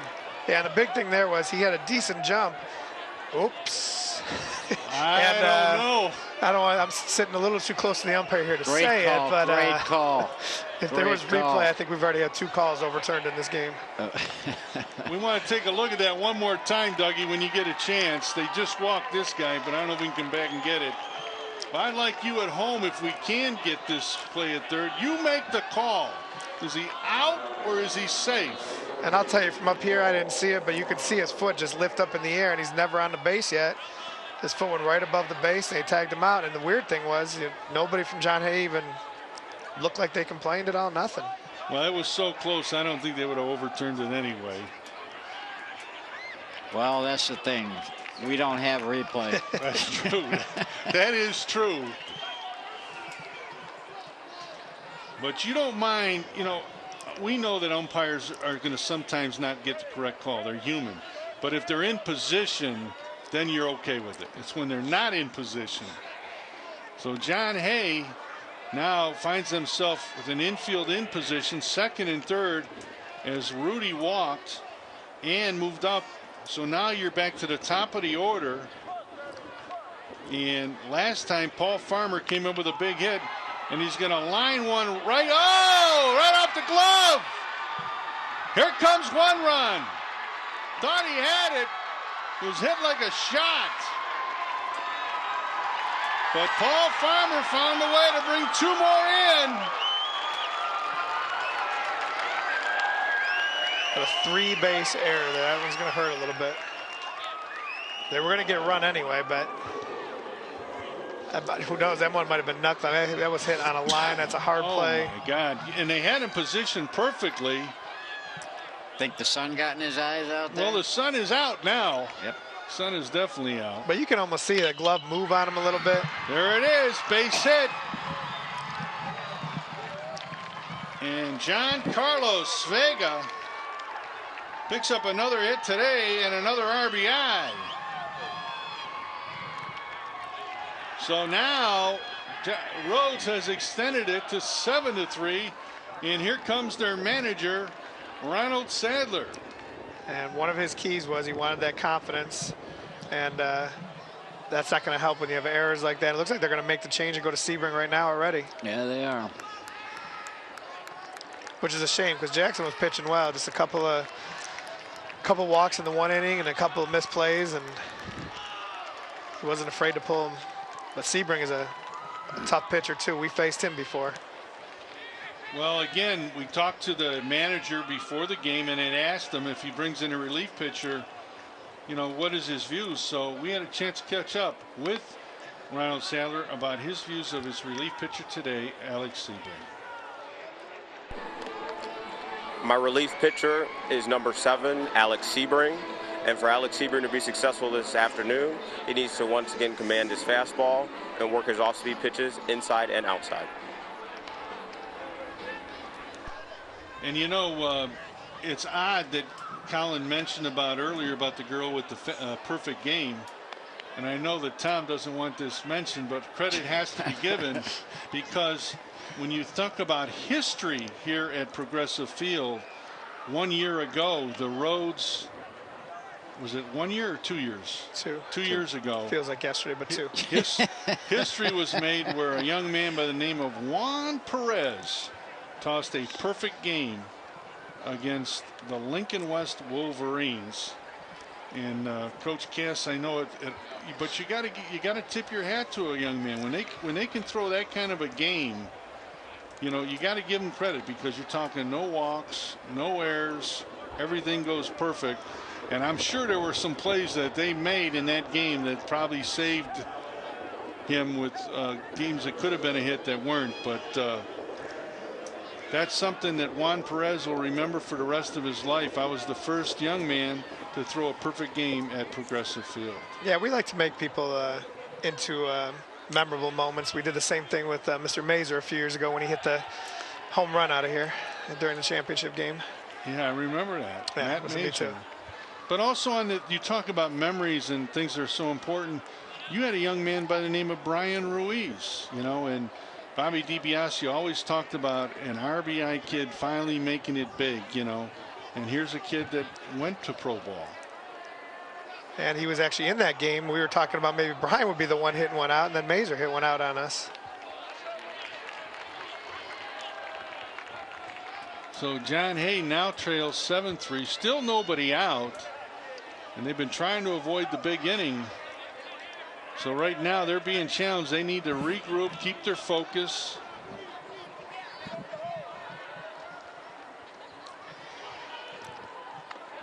I think the difference I've noticed in the middle part of this game is Rhodes has become the aggressive one, and they're making things happen. Where we saw when the way John Hay got off to that early lead is because they were the aggressive ones making stuff happen. And I think we talked about that before the game, is that's just the key, especially down here with any high school kid, with the nerves, all that kind of stuff. You know, Sebring just stepped on the mound. I know he's been here before and the game's been played, but put some pressure on him. That's why I was so impressed with that kid being able to throw a no-hitter, a perfect game.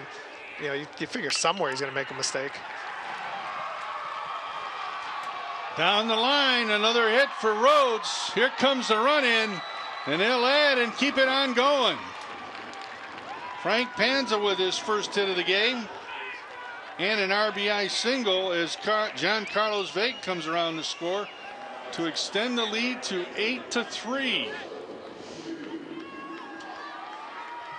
Yeah, he said the key was to command his inside pitch. Well, he left this one a little bit too much out over the plate. And Panza wasn't going to let that happen. He pulled it right down the line. Yeah, the fielders got to adjust too. They've been playing off the line because Jackson was pitching so much outside, and now Sebring comes in throwing inside. And there's the aggression some more. They had the hit and run on, and it worked to perfection as Shu lines one through the middle. And all the way over to third base is Panza. So now you got first and third, nobody out.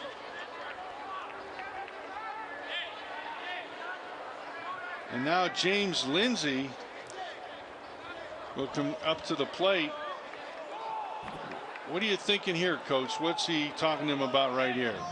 Well, I'm sure he just wants to make sure he lets his guy get to second base at the very least.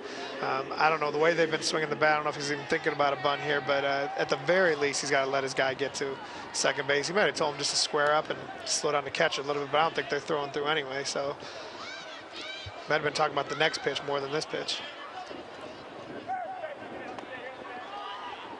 And aggressive as these two teams have been doing, you know, we always laugh about it and say it never works, but the old fake to third, throw to first move in this situation, as aggressive as these guys have been with guys on first and third, you might be able to sneak one here. And if you remember, Tim, we had somebody that pitched for me years ago, it's Sean McElwain. We joke because every time he had first and third, he made that play. And somehow it still worked twice his senior year. Wow. And it would have worked there, too, because he was off the second that foot was up. So second and third. Lindsay, both times up, has struck out, but that was against Jackson. Raymond Jackson. Now you're facing Sebring. 1-1 count.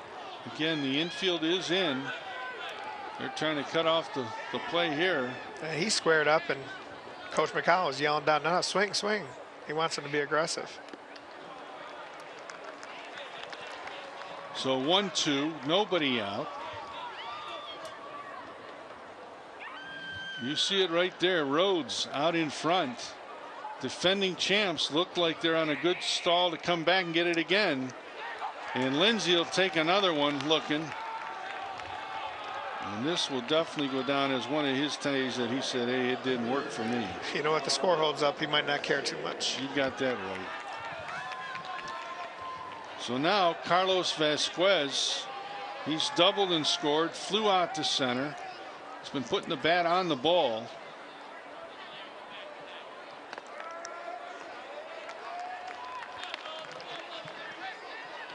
Again, Sebring a lot like Jackson in terms of keeping the game moving.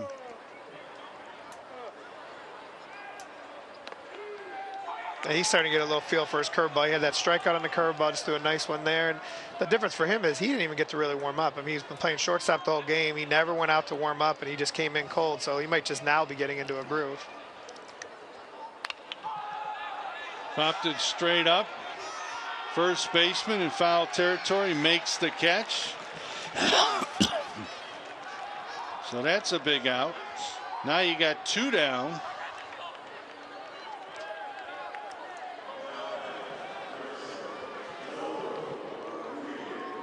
Rhodes is now batted around, so Sebring really needs to get a big out here. So Noah Rodriguez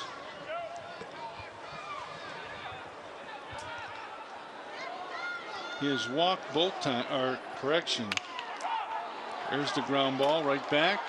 He's going to get out of it. Nice job. I'll tell you, he came in and did a nice job for him, Alex Sebring. So again, you've been watching Cleveland Metropolitan Schools as the Hornets come around their coach. We'll be right back with some more from Progressive Field.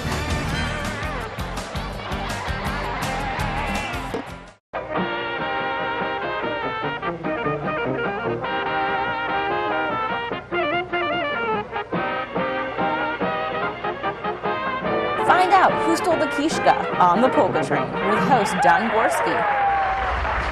7 days a week at 5:30 p.m. and 6:30 a.m. Only right here on TV 20. We are Cleveland.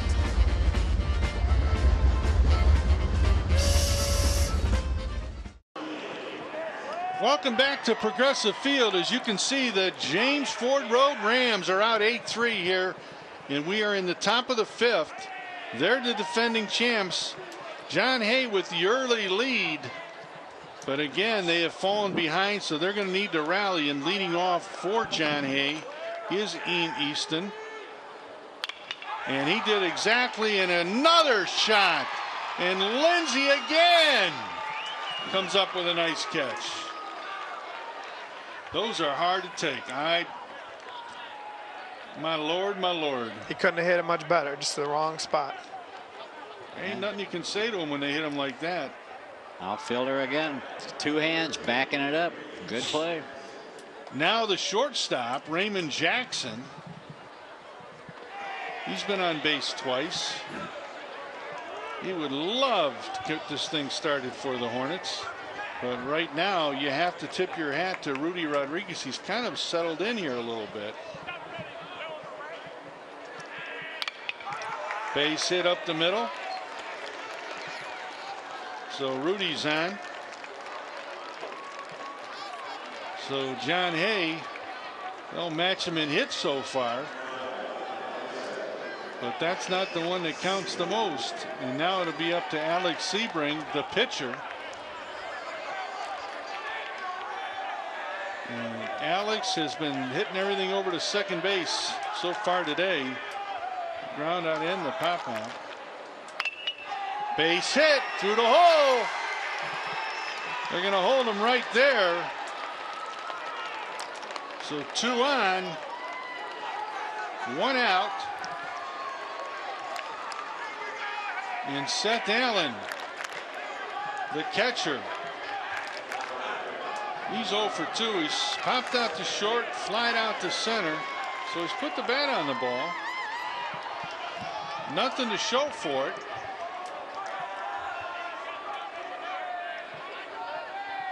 Don't be surprised if pretty soon we see somebody from Rhodes get up and throw in, unless they're planning to use somebody from the field too. So what you don't want is Rhodes or John Hay to have a big inning here, and all of a sudden they get that confidence back, and your guys start to lose some of it. At the middle of this inning, folks, we are going to show you those most valuable players in the Senate, so we get a chance to recognize them. We also would like to congratulate the young ladies Rams, Rhodes Rams ladies, on winning their championship over at Cleveland State University Viking Field this past week.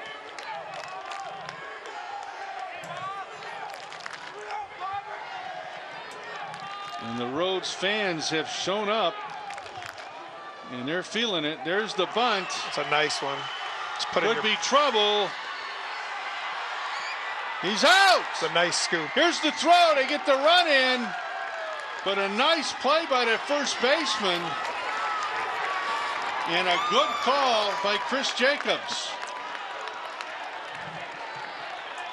Neroni. Oh, is that Joe Neroni? That's Joe Neroni at first. Thank you for correcting me. So they do pick up a run. Great scoop by the first baseman. Yeah, that saved another run, plus a big inning. That ball would have been on the right field line. Another run would have scored. Another guy would have been at second base at least. Yep. So Derek Johnson, pretty good hitter.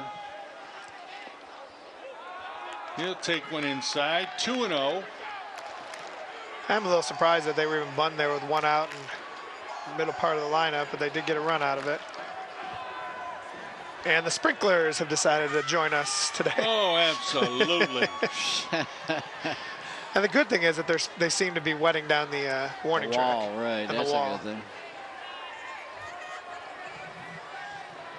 I don't think anybody gave the ground crew the memo that the Senate was having their championship game today.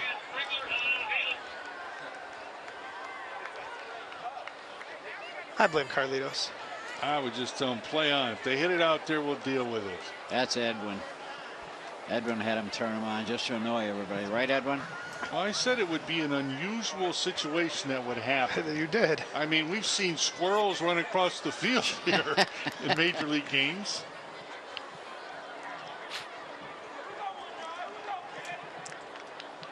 So, well, at least we have time to clean off the cameras. Well, while they're doing that, folks, we'll take a look at the two outstanding MVPs of the game. And again, the outstanding MVPs for not the game, but the league. Again, the girls' fast pitch MVP on the left is Kayla Metro from Rhodes. And on the right, Jaquan Grimes. He was a left-handed pitcher over at Glenville and had a great year. Congratulations, Kayla and Jaquan. Either one of them be the real MVP if they get this water turned off. Folks, while they're working on that, we'll take a break and we'll be back right here at Progressive Field.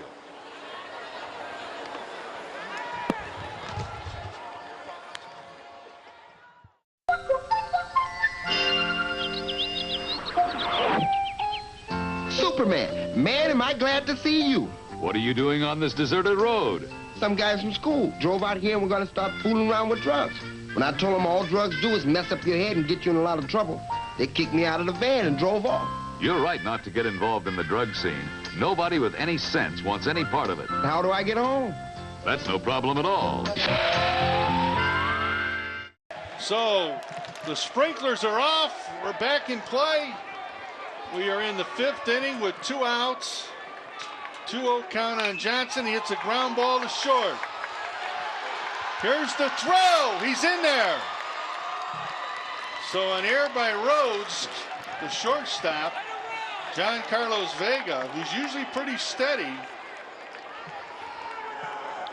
So now we're going to go to Thomas Aston, the first baseman, who has singled and scored, and he's also grounded out to short. Yeah, you can see Vega just let it get a little too deep on him and ended up handcuffing himself. And you're right, he doesn't make those kind of mistakes. And I'm going to say it again. I know Hayes got to be stealing here. You're a little third to first, and you're going to end this inning right now.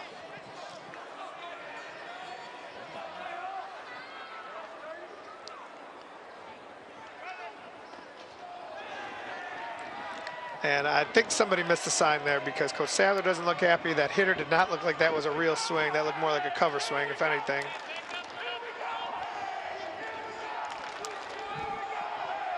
And you got to steal here with 2 outs because on base hit, you're right back in this thing. There's the throw. He's in there. So 2nd and 3rd. Now we get a hit here. That could be 2 runs.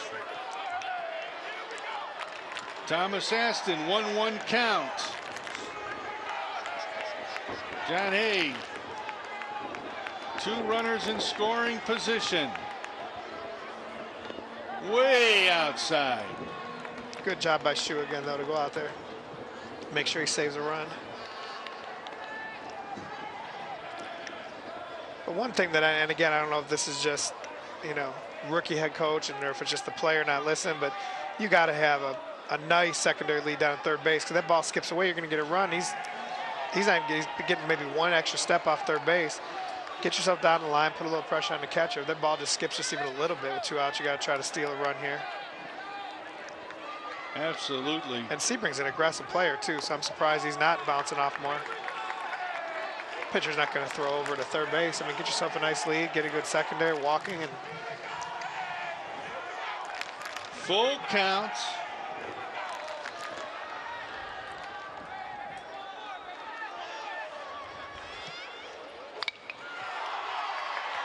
Popped it straight up.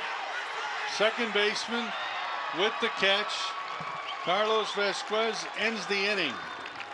They threaten but do not score as we are in the middle of 5. And again, it is 8-4. Well, again, folks, when we're talking about the 2016-2017 Cleveland Metropolitan School District year, what a great year it's been when you go back and look at the athletics. And again, we'd like to take this time to recognize those champions from the various sports from Cleveland Metropolitan School District. Again, we'll start with our boys cross country was Rhodes, girls cross country John Hay. Football Senate champs were John Hay. The city champs was Glenville. Tennis, John Marshall. Soccer, Lincoln West. John Hay with golf. Volleyball, John Adams. Boys and girls basketball, East Tech Scarabs, and we had that for you on TV 20. What a phenomenal show they put on. The boys swimming champion is Max Hayes. Girls swimming, Lincoln West. Again, the wrestling co-champs were James Ford Rhodes and John Marshall. And also, as we mentioned, Rhodes trying to defend their championship again from last year. The girls have already done it. The boys are trying to win it here today. Your boys track and field winner was Glenville. The girls was John Hay.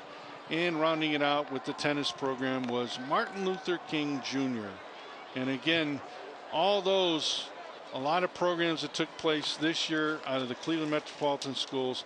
Our congratulations to all the 2016-17 Senate League champions. So Tom, we've got a little bit of a settle down. We've changed the pitcher. Now it's a matter of John Hay being able to come back and see if they can put some more runs on the board. Yeah, Stephen really has to keep him here because a couple more runs for Rhodes with only 2 more at-bats for John Hay is going to be really tough. So his job right here is to just act like he's a closer. He can't let any more runs score. So leading off for Rhodes is number 15, Alex Soto.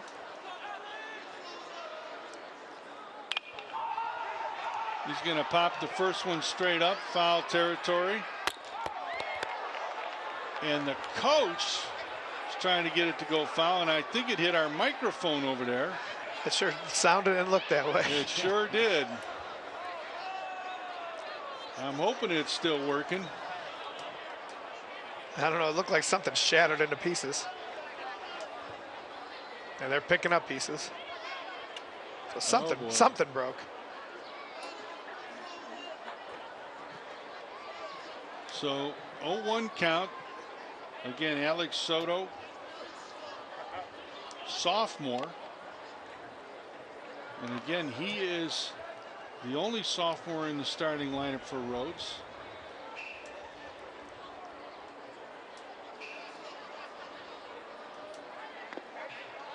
Takes one down low. Again, Tom Castleberry, Colin Robertson, Tim Wells from Progressive Field. And it's been a very frightful day here over at Progressive Field. A little bit of unusual plays, action, great plays offensively, and it looks like Rhodes is going to go warm up somebody. So that could be a signal they're trying to get somebody ready.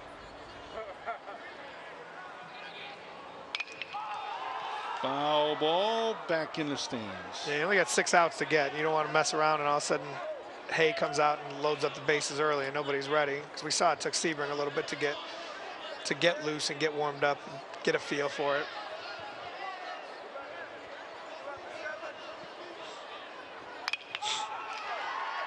Fly ball, pretty deep. And didn't bring the sprinklers on, but he did come up with the out and a nice catch by the left fielder from John Hay, Ian Aston. So 1 down. And now Rudy Rodriguez. He's been on base a few times with the walks.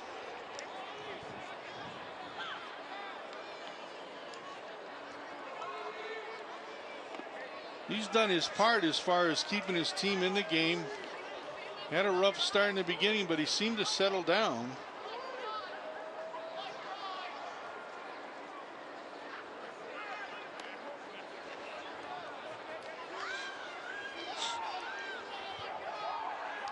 That theory, Tom, about pitchers aren't supposed to be good hitters, I think that goes out the door more and more today.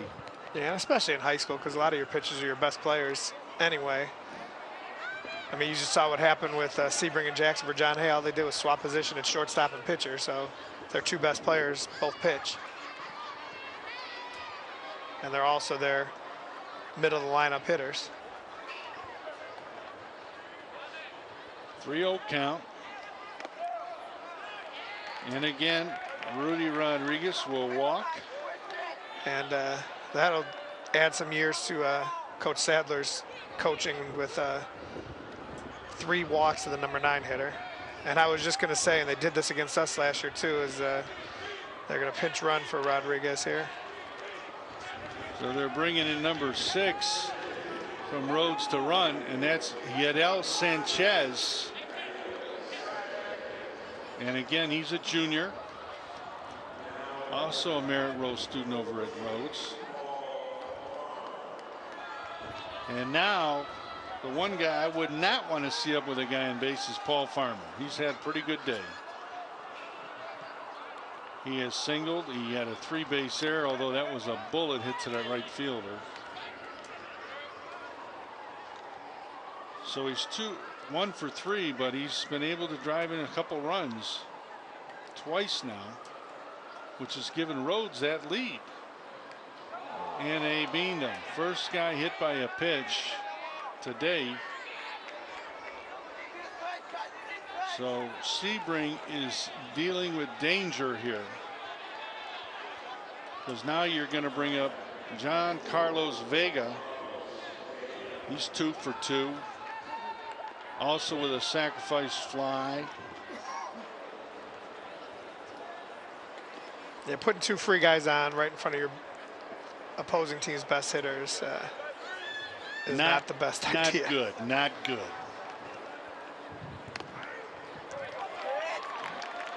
The good thing I'll say for Sebring, though, is, having coached against him before, is he is very confident. So it's not going to rattle him. He doesn't care if it's their best hitter or not. He's going to feel like he can get him here. But he didn't. Fly ball, right field. Nice catch. Makes the catch. Going to throw it into the middle of the diamond. 2 down. And really looked like it was they weren't paying attention there, and then runner took an extra base, which I don't know if he ever even tagged up, to be honest with you. But I don't think the kid at second base tagged up. He left early. Yeah, I thought the runner at second left early. I don't know if the runner at first ever even tagged up. They might get a triple play out of this. So now they're going over, and it looks like they're trying to appeal. And now the umpires will get together. Here comes the coach, and I'm thinking now again, Colin, help me out on the high school rule on an appeal. How does that work? Well, you've got a live ball, dead ball appeal here in this situation. The ball is dead now because timeout is called, so the pitcher has to step on the rubber, step back, and then go to the runner that he wants to call safe or out, left early, whatever. During a live ball appeal, you can do it right at the time, like they did there, but the ball was dead, so they couldn't do it. And I'd definitely like to see that, because we had a perfect view of the second base, and he definitely left early. But I think John Hay was actually questioning the guy at first. I don't know that he ever even went back to tag up. Yeah, they should have went to the guy at third, I believe. And that's probably why the home plate umpire went out and found out what are they appealing, which one. Right. Chris Jacobs came in to see, and again, whoever made the call, you're not changing their call. You're just telling them what you saw. Then it's up to them again to change the call if it's correct. And the bottom line is get it correct.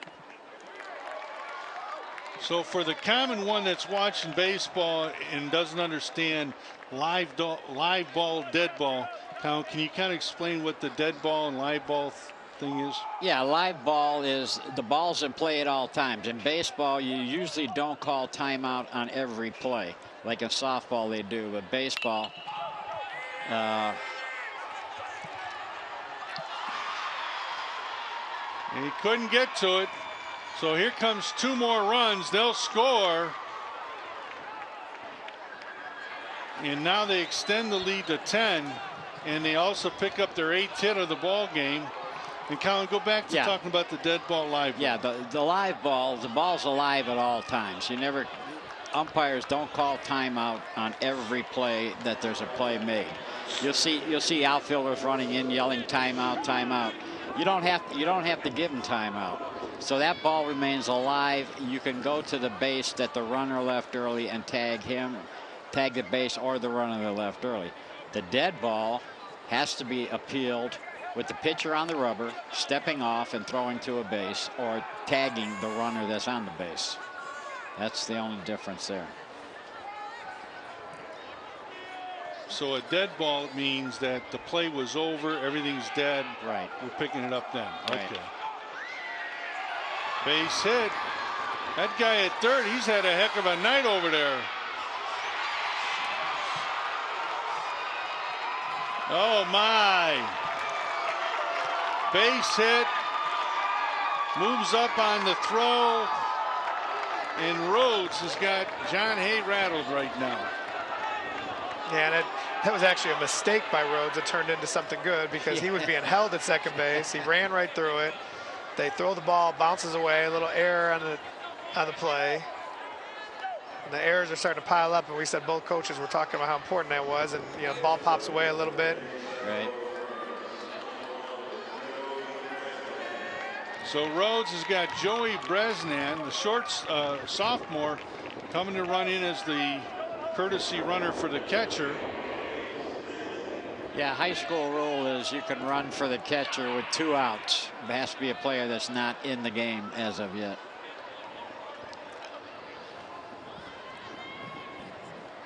I told you, Tom, it would definitely happen. We would have these kind of plays where, live ball, dead ball, unusual, that would create us.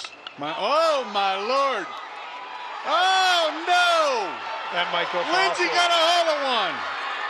This is going to go all the way to the wall. He's going to come all the way around and score. There it is.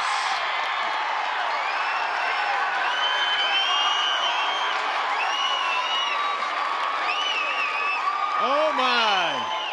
He got a hold of that. You got to give the right fielder, Kendall Wood, a lot of credit for the effort there, but he wasn't going to make that play, and you just got to keep that ball in front of you and limit the damage. And they obviously needed to stop the bleeding here, but that ball landed a good 3-4 feet in front of him.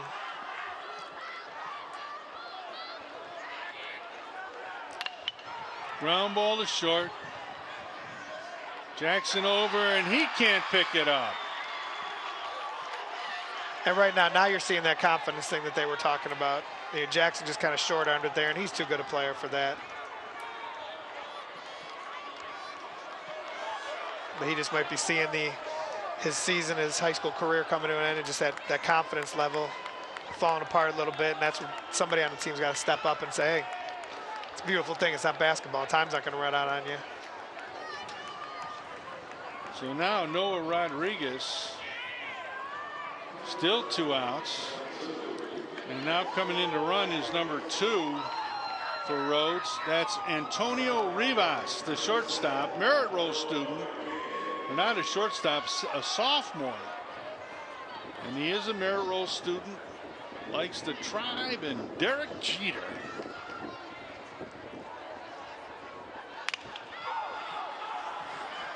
Fly ball. I'll tell you what, if I was the only guy sitting out in those seats, I think I'd have about 4 or 5 days. Yeah, you would.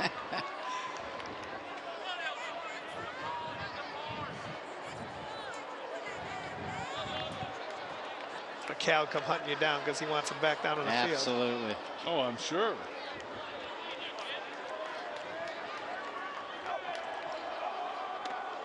Swing and a miss. The throw. I think he got him. Yep. His foot was in the out. air. We saw that kind of slide earlier. These kids are sliding with their feet in the air. Yep.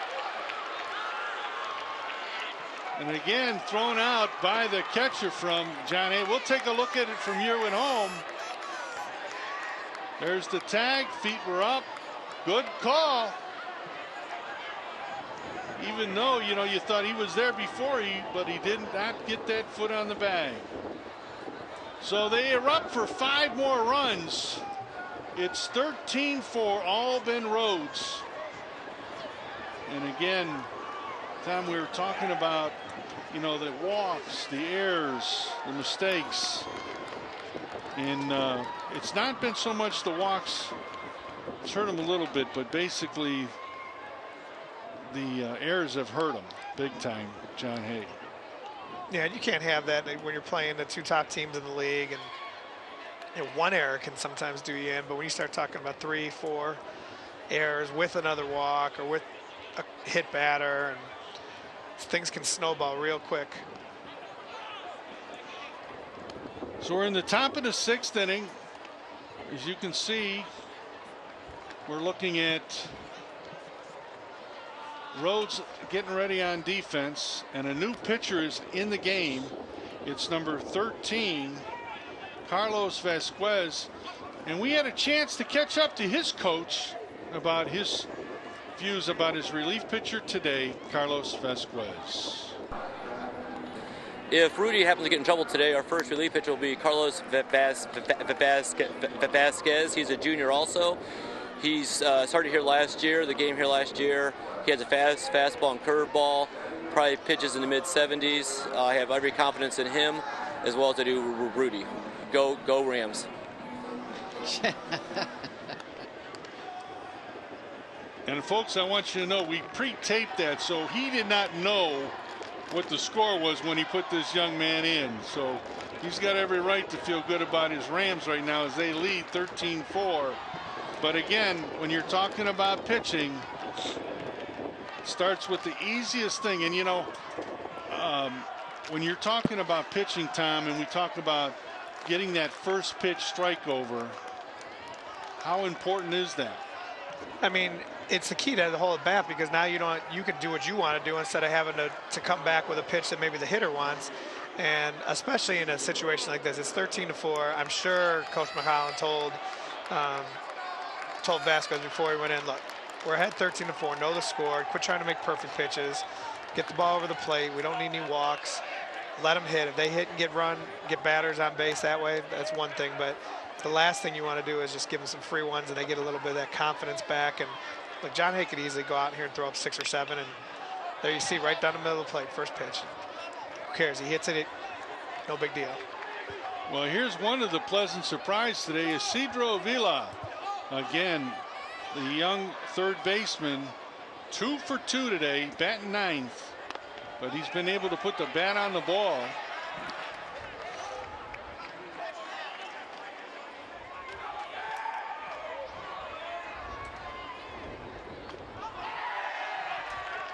So I must have put the whammy on him. First one up, first one down. I mean, Vasquez went right after him, Coach. 1, 2, 3. Go ahead and hit it. That's what you're hoping for, and he's producing. Kendall Wood, he has singled, scored, got on a bunt single, and he also lined out, where they could call it highway robbery, by that left fielder James Lindsay on a catch. But he's hit the ball well. It's also going to be a little sore tomorrow, that diving face first out in right field. He's been trying to make some great plays out there.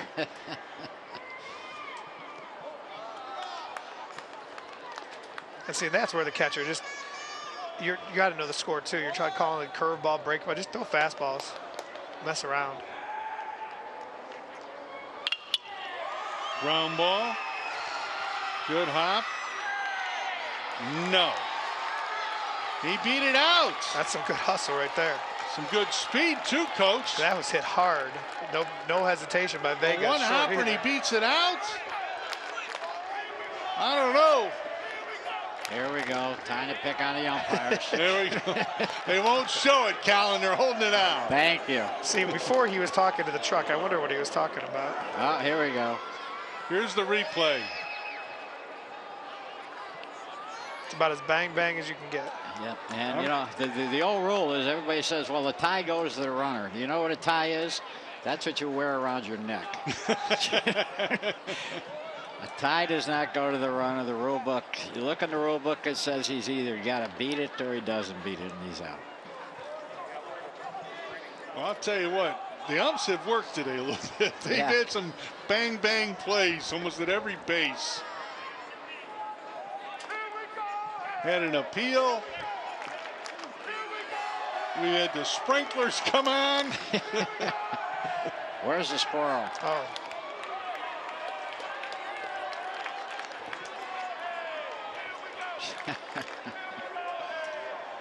They were just trying to signal us with that sprinkler thing to remind us that we went through a lot of rain this season. They wanted to make sure they could get to see it, how it really works when it's raining, I guess. I tell you what, I had 15 games canceled because of rain this year.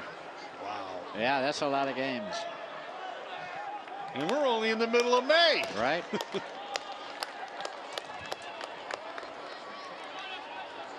That's tough. I know, Tom, when you coached in Senate, you probably had the same thing. Your kids look so much forward to playing, and then you hate to go to the gym and tell them, hey, we're rained out. You know? Yeah, we had a couple years where I remember it was my second or third year here, and we had so many games rained out that I almost got my arm back in shape to go back and pitch again because I threw so much batting practice in the cage, and like we literally couldn't do any more. I mean, hitting fungos in the gym doesn't do you much good. We just went every day and just play a little catch, went upstairs to the cage and went out, and that went on for a couple weeks straight. And then I think it was 2009. I think we only played like 11 games, if that, because of all the rain we had. It's the first ball that gets by him. He rounds it. He better get back. Oh, no! Now they're going to throw it away. They're going to get it in. And that's the first ball that's got by the catcher. And now you got second and third, one down. And the ironic thing is that now that they got down big, John Hay went overly aggressive, and I was about to say, well, you better be careful there over at third. And I think the same thing happened with the Rhodes last inning, where their mistake ended up turning into something positive, and Rhodes piles on another error on top here and gets John Hay a little bit of confidence. They can get a couple runs here and have a big inning. They need one. Their third hole hitter, 645 on the year, Ian Aston. Rounds one down. The coach made a stab at it, did a nice stop. Still got the good arm. I could never throw a ball down. Yeah. My arm's shot. I couldn't have jumped that high to try to get it, Coach. You'd have been watching me down on the field for a while. Called it on the outside corner, the curveball. So he's ahead of Aston, 0-2. But again, a tough hitter, three-hole hitter. That's what he's here for. He'll take one up high.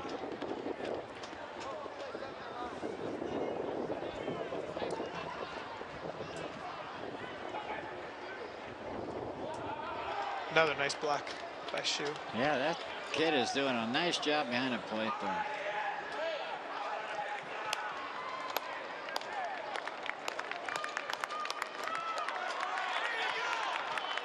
So full count, one down.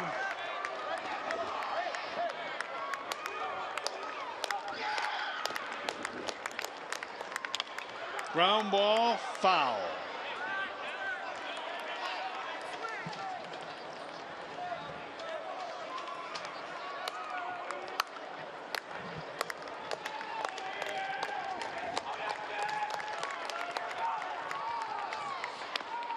Swing and a miss.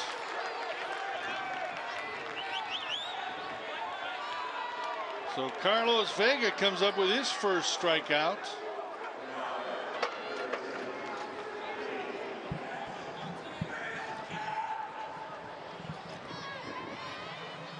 So now Raymond Jackson walked twice, singled.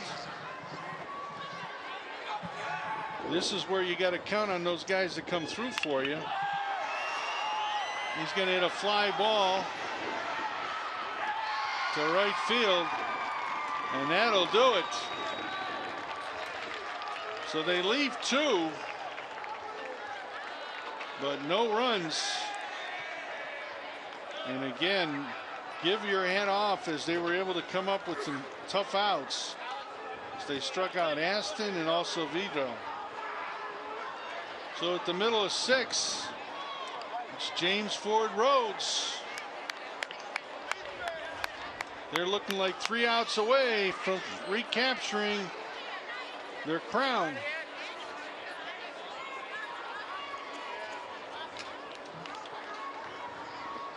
So again, Tom, when we talk about the Cleveland Metropolitan Schools, one of the things that they talked about was the eligibility rule that they have for the Cleveland schools.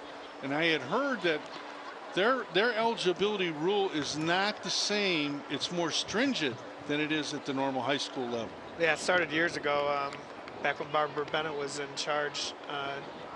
It made it a 2.0, and you can't have any Fs as opposed to being able to pass the 5 credits and all that. So, so these kids got to work even harder. Not that there's anything wrong, because student athletes, the leaders of the building, shouldn't have Fs anyway. But it keeps them on their game and in the classroom, especially at the end of the year here, where all of us get a little bit antsy with the nice weather and end of the school year coming. It makes them stay focused on their schoolwork, because they cannot slip up at all, because they get that 1 F and their season's done. So you could have a young man, might have he could have 3, 4 A's and a B, and then he gets an F. He's done. He can't play. Yeah, that's all it takes. And those kind of situations, even though they might be rare, those you don't like, because who knows what that situation would be. If somebody has all A's and B's and 1 F, that's kind of rare, but it obviously could happen. So these kids got to stay on top of every single class. They can't just take a little day off in one class and all of a sudden not be playing baseball anymore.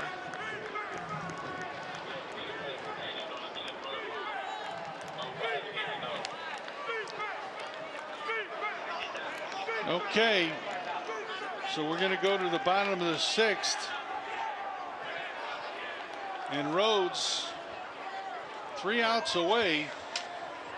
And now coming up to bat for Rhodes is number 7, Noah Rodriguez.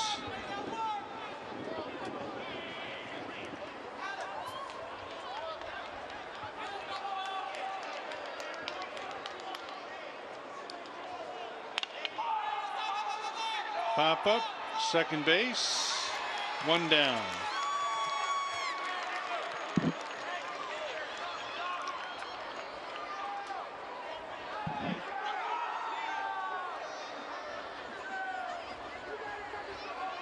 So now Alex Soto,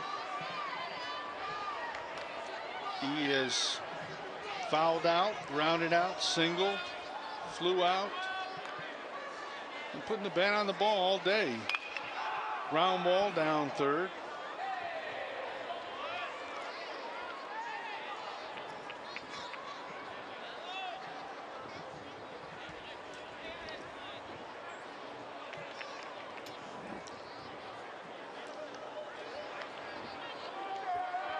And John Hay is a new third baseman.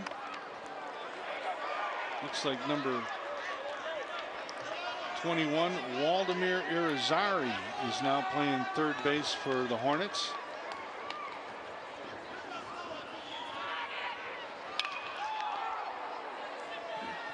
And like they always say, the ball finds you when you come in the game. 2 shots right down the third base line. And on the mound now is Ian Aston, who was playing left. He's now out there pitching.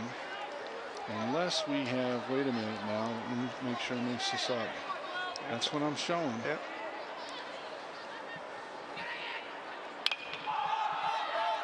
Pop up, fly ball, could be trouble. It's coming a long way, makes the catch. Again, nice job by the new left fielder. That's number 7, Alex Sebring. They've got him out in left field now. So 2 down.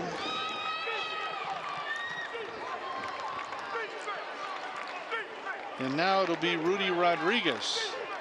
Am I correct? Let me see, number 6. Nope, number 6 is now batting. And that is Yadier Sanchez. Came in a pinch run last inning. 333 on the year. He is a Astros fan. Carlos Correa. Merit Roll student. Normally a designated hitter for him during the year.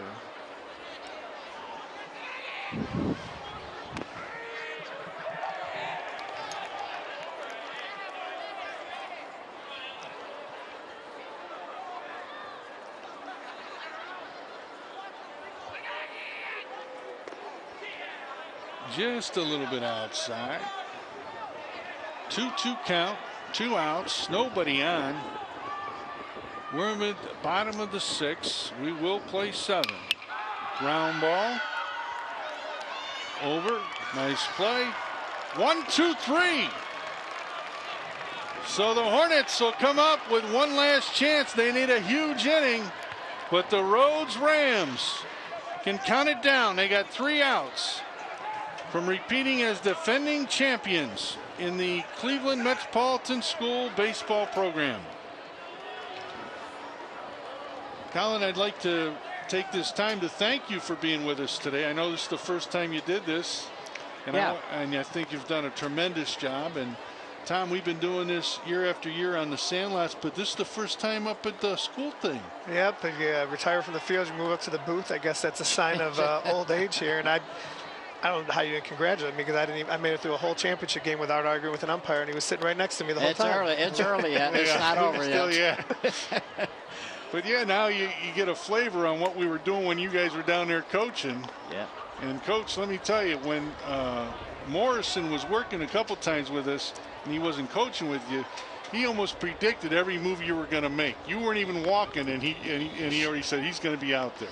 Yeah, he also liked to think he knew what I was saying, except the one time I went to the mountain, I said, right now Coach Mo is saying, here's what I'm saying. So I'm going to say something different, because I know he's saying that this is what Castleberry's saying. Absolutely.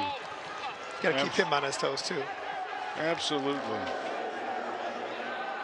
You know, a lot of that goes on in baseball, you know, not just with your players, but umpires as well, you know.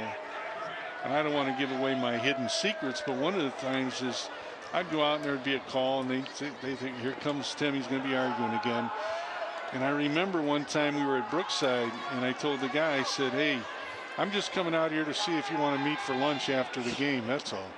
All right, I'll see you later, and walk back.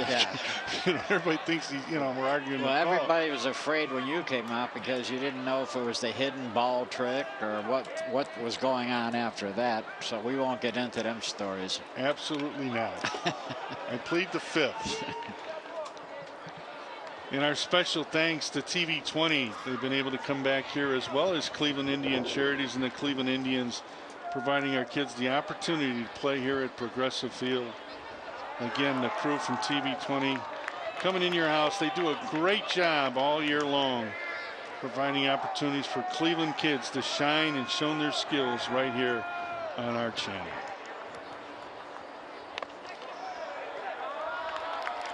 So we do the mortal sin of walking the first man, but how more fitting than that? Alex Sebring draws the walk, and it's Seth Allen. Man, Hay needs to be patient. They just need base runners. And I hit a 9-run homer, so they may as well take some pitches.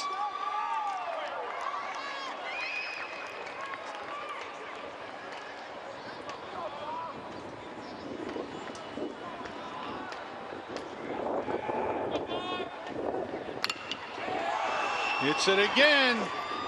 And again, who else? Lindsey. Again, that was number 5, Seth Allen, flying out to the left fielder. I'll tell you what, if they had a Gold Glove award for this game, it's an easy pick. Definitely got to be Lindsey. This game might be a lot different if he doesn't catch those 2-line drives. Oh, my Lord. Derek Johnson. He hits one. This should go, but there. Oh, off the glove. And he had to hold up because it looked like he was going to catch it. So he'll reach on the air. So 2 on, 1 out. Their first baseman, Thomas Aston. He has singled and grounded out, scored. He's been active at the plate. Takes one up high. And here's another situational, just kind of, fundamental thing. Is the second baseman's holding the guy on the second base. You're up 9. Now you got a big gap over there on the right side. I mean, just play your position. Don't worry about it. Ground ball to short, flip it to second, throw to first, not in time. But more importantly, they get the first out at second base. So on the fielder's choice, Johnson is out at second. And it'll be left up to number 21, Waldemar Irizarry, 333 on the year. No pressure, your first at bat of the game and 2 outs in the 7th inning. Try to keep your season alive. So 2 down, they need 1. They'll take 1 low. Evens the count at 1-1.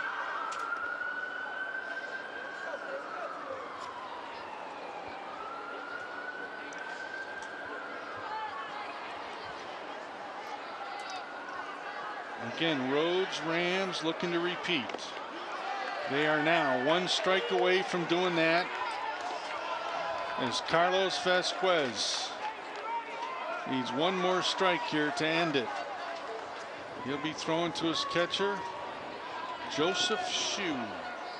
And there it is. The Rhodes Rams have done it again.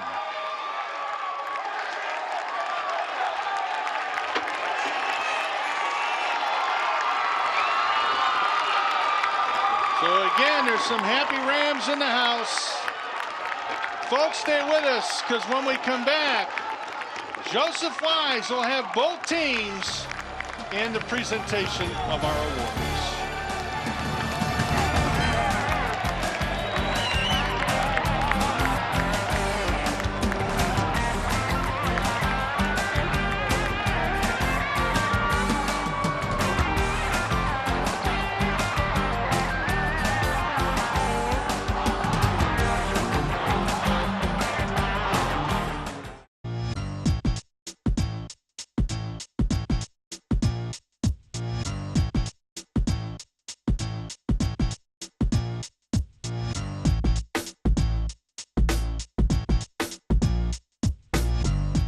It's that time again. Time to register your kids for summer camp at George L. Forbes.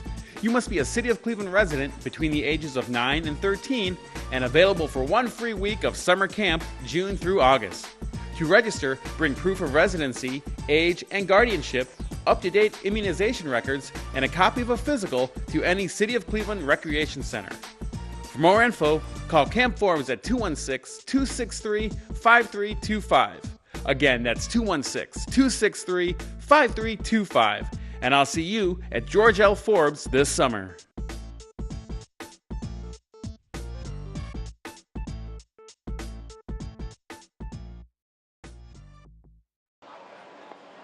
We are here with the 2017 runner-up to the Senate Championship baseball game.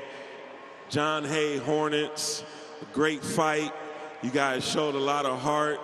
Coach, tell us a little bit what took you to get here this year.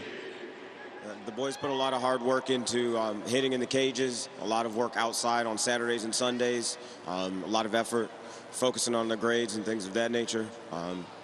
But like I said, they're a family. They've worked together. They continue to hit in the cages, doing the work outside on Saturdays and Sundays. Great job by the John Hay Hornets. Let's hear it for the Hornets. Now with the trophy presentation, Interim Athletic Director Desiree Powell.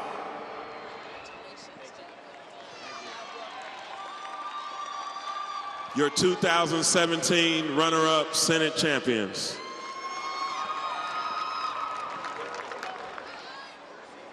Here we are with the 2017 Senate champions, your James F. Rhodes Rams. It was a great game. Runs were scored, hard play, a lot of good hitting. Coaches did a great job. Coach, come on around. What do you credit to all the success that you've had out here in another Senate championship? I really got to think that no team in the city works as hard as we do. We work six days a week.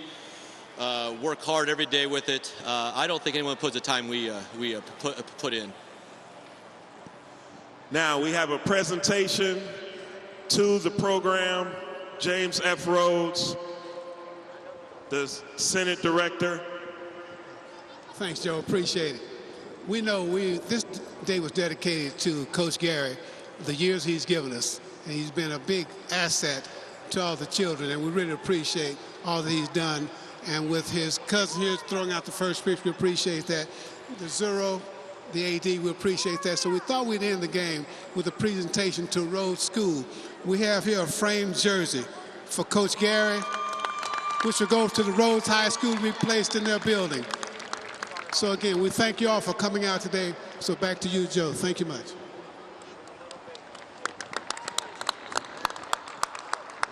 So there you have it, an emotional, strong, hard-fought game by the Rhodes Rams. And now for the championship trophy presentation by their interim athletic director, Desiree Powell.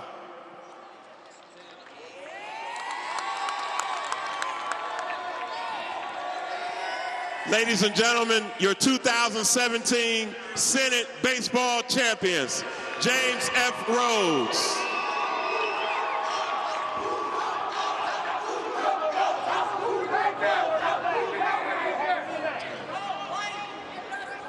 Now, let's take a look at the final sights and sounds of this year's Senate baseball championship and season, brought to you by TV 20. Thank you.